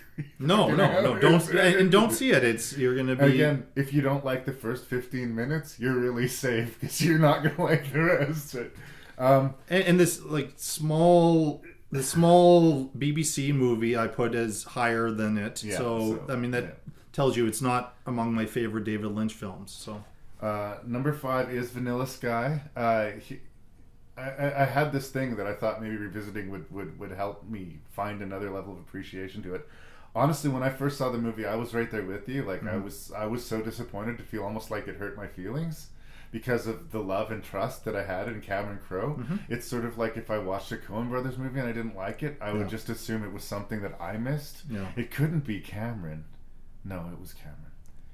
The movie doesn't... And Tom Cruise, I would say as well. It's a vanity project for both of them, and they stepped on a rake here. Creatively, they just, it doesn't work. It doesn't work. And, it's kind of the ugliest of failure because of how big it is. It's a big, ambitious dud. It just fucking lies and you're told in the arts to take a risk, and he took a risk, and he failed, and I guess he learned from it, and he went back to his wheelhouse a bit, but he really has not had an Almost Famous or a Jerry Maguire or even a Singles since this came out, you know. And I suspect that the way you feel about Inland Empire is kind of how I feel about Penn and Teller, because I want to be saying it's charming and subversive and funny, and I like Penn and Teller, so I should like this movie. So everything in me says I should be fully endorsing Penn and Teller get killed, but I can't deny that for a comedy it's pretty short on laughs, and but do I think it works more than those other two movies? I genuinely do. I genuinely do. I actually thought going into this episode before I watched the movies that Vanilla Sky was going to be 5th place, number 6. Yeah, I thought it was going to. I could not see anything worse than this. This was so much worse. It was just. I did not enjoy any. I just wish I was. I was looking forward to it ending so I could get on to one of the next movies on the list or watch anything really. Yeah. It's sort of like I mean I don't want to put words in your mouth, Jason, but I feel like with Penn and Teller I feel like that I'm sort of defending it in the same way you're defending Inland Empire, and that in your heart you kind of know it's not a good movie but you want to defend it. When I said that I wanted the characters killed off, I saw this hurt in your face. That was so. And I was just I stepped in it again. We're back to the Tremors thing again, where I'm. I wanted the movie to be better than it was, definitely. But now we can go back to agreement. Now that we've disagreed on the bottom half of the list, we're going to agree on the top half of it. But it's the same movies. It's just you know. In third position, I am going to put Danny Boyle's Vacuuming Completely Naked in Paradise. Again, it sounded like I was being harder on it than it was. I just want to be honest about people about what they're getting. This was the movie, by the way, that was 75 minutes, not the Penn and Teller. I got confused when you were talking about it. But anyway, it's only 75 minutes, but it feels longer just because of how aggressively aggressive it is. But the acting is really good, and Danny Boyle is an amazing, energetic filmmaker. I don't think he could make a boring movie unless, if he tried to make a boring movie, I guess Danny Boyle could make it do it. He could make, I believe he could do any kind of style, is my point. Some people argued with me that Steve Jobs is a boring movie. I disagree entirely. It's so interesting. It's just a lot of Aaron Sorkin dialogue in there. And so it was a weird marriage of Aaron Sorkin and Danny Boyle, but I really like all of these movies. I mean, I don't think that's a sign of a great director that he cannot make an uninteresting movie. I was only half joking when I said it's like a darker, more vulgar version of Glengarry Glen Ross, because it's pretty ugly. It's a pretty ugly movie. That's fair to say. It is. Right? Yeah. In second place, I am putting Magnolia. It might have sounded like I was talking shit about Magnolia. I have problems with Magnolia, but I respect the ambition of the film. I think there's amazing acting in it. I think there's amazing sequences in it. I just think that it's problematic and that all of its best ideas were cribbed from a different movie. That's how I feel. That doesn't sink the entire ship. A lot of Quentin Tarantino's best ideas were not his fucking ideas either. Well, Kill Bill is he's borrowed from so many... Exactly. it's fine. And we've had revenge movies before like that. So you can do that. That's fine. Just know that that's what you're doing. Cop to it, right? Don't be a Quarantine. And you feel that Tarantino's honest about that. Yeah. Quarantine remade Wreck, and if you look at the DVD, nowhere on the DVD, anywhere, does it mention it. And I think it's fucking dishonest and makes me angry. Well, this Tarantino talking about Sergio Leone in reference to Hateful Eight. He'll absolutely and cop to it. Yeah. He'll absolutely cop to it. The same way George Romero, like Night of the Living Dead, arguably one of the most influential horror movies of the 60s. Yeah. Whenever he was asked about it, he said he was ripping off Richard Matheson. He read I Am Legend and liked the idea of this guy alone in an empty planet being sieged by creatures. He just switched vampires with zombies. In Romero's head, he did nothing innovative, but to everybody else, he changed the scape of horror. But he copped to it. That's what I'm saying. And I also say, beyond the 60s, that's one of the great horror movies of all time. Oh, yeah. I feel, I agree. It's terrific. But Shortcuts. I mean, again, this is another one of those lists where there was Shortcuts and there was 5 other movies. Well, yeah. I really do. To me, it was Shortcuts, Magnolia, and 4 other movies. But I think it's playing on a different level. I think it's like so unique, so ambitious. Raymond Carver, again, not easy to adapt, and he has a fervent fan base, which I count myself as one of. And even though they made a lot of changes, and even though they made a lot of shit up, I have zero problems because the soul of the stories, that feeling, is there. That, again, I keep on going back to Chekhov because that's the best analog I have to it. But that Chekhovian feeling that life is this imponderable mystery, and that even the worst part of it is bittersweet because we recognize that we all are stuck in the same quagmire. And that is such a huge philosophical note to play. To play it successfully with one character would be a trick. There's 22 of them here, and I wouldn't lose any of them. I have a friend, this is her favorite movie. Nice. She's got of all time, good taste. I think what stops me from doing that, or even saying that it's for sure that it's his best film, is I still haven't somehow seen all of them. I shouldn't say that. I somehow am still stuck on I don't know why, as somebody who is willing to watch a 3.5 hour incoherent David Lynch film, why I'm stuck on Chris Penn, what happens to his character and how they get out of that situation, or if they get away with this killing this girl, and how do they go back to their families and all of that. Whereas I feel the other stories resolve better. They resolve not in a cutesy resolution type of way. I mean, Frances McDormand comes back and all of her possession, her house is destroyed. But her carpet is awesome. Her carpet is awesome, and her kid is pleased because the TV's there and there's some toy or something. But her life is pretty much in ruins there, and we have characters who've lost their children that are stuck in this what's the future like for us. But that's the one I'm so stuck on what You're happened not sure there. If that piece fits necessarily here. Yeah, the rest of it is so important and so good, and Jennifer Jason Leigh is terrific in those scenes. But I keep honing in on what Chris Penn was doing, because he's very much known for Reservoir Dogs of all the roles that he had, and he was playing a little bit more of an everyman in this film, and I thought he was very, very good. But then he has a big violent moment, but it's just kind of there. And once in a while in Altman films, that's the only thing, is that we'll have something that happens, and it's like, what the heck, It certainly doesn't sit well, but I don't think it's supposed to sit well. Right? Dr. T and the women, Richard Gere somehow flies through. But I like a lot of... I like individual scenes. It's not in the great repertoire, but somehow there's a similar type of event with a storm or a tornado, which somehow flies Richard Gere in the air, and he ends up in Mexico, and you're like, what? And then he delivers a boy. And then he finally delivers a boy. Yeah. I really didn't like that one. He did right around this time too, Pret-a-Porter, which I think is as bad as The Player is good. Well, he couldn't have 3 in a row. It was 3 years in a row, and he was, I guess, up for I don't think it's his bad as it was made out to be. It was considered a real bomb when it came out, and it had high expectations because The Player and Shortcuts were among the best movies of the 2 previous years. Yeah. He was working with a lot of the same people again, so. Yeah. But I wish there was another Robert Altman movie. I wish I could see another one, but alas. Yeah. Alas. Well, thank you for joining me for the WTF DMC. I don't know. We're still friends, right? Yes.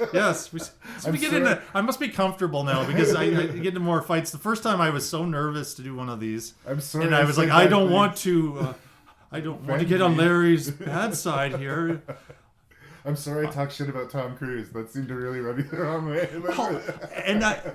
If we talk about the right movies, if you're doing that with Vanilla Sky, if we're talking about that War of the Worlds disaster movie with Spielberg, I mean, I get it. Like sometimes Tom Cruise, he's doing the action hero that's in his wheelhouse right now. I would like him to get back to some of these roles here. The Mummy. Yes, I saw it in the theater. I actually paid money to see The Mummy. And what scared me was it looked like Universal was preparing to bring in all of their monsters and go back to those classic movies. Yeah. So The Mummy was the start of a series because of how Russell Crowe's character. Anymore. They're still I think this one should have killed that idea. At least, hopefully, it did. They're still doing the Invisible Man, apparently, but we'll see. Anyway, I think this is off of the course. I think we should wrap up this epic episode. Thank you so much for being here. Thank you. You will be here again. Great things in the future.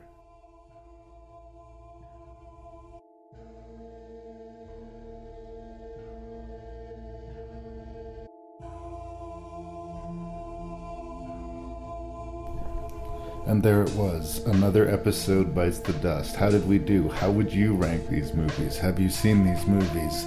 Are you okay with me being this far away from my typical genre base on the podcast? Please send feedback to ranknreview@gmail.com. That's RANKNREVIEW@gmail.com. And please check out the website at ranknreview.ca. And thank you so much for listening to my show. And please tell a friend. You have other movie friends, people who love the movies that you talk to the movies about, that you go to the movies with. They deserve to hear Rank and Review too, damn it. Thanks, you guys. I drop every other Wednesday.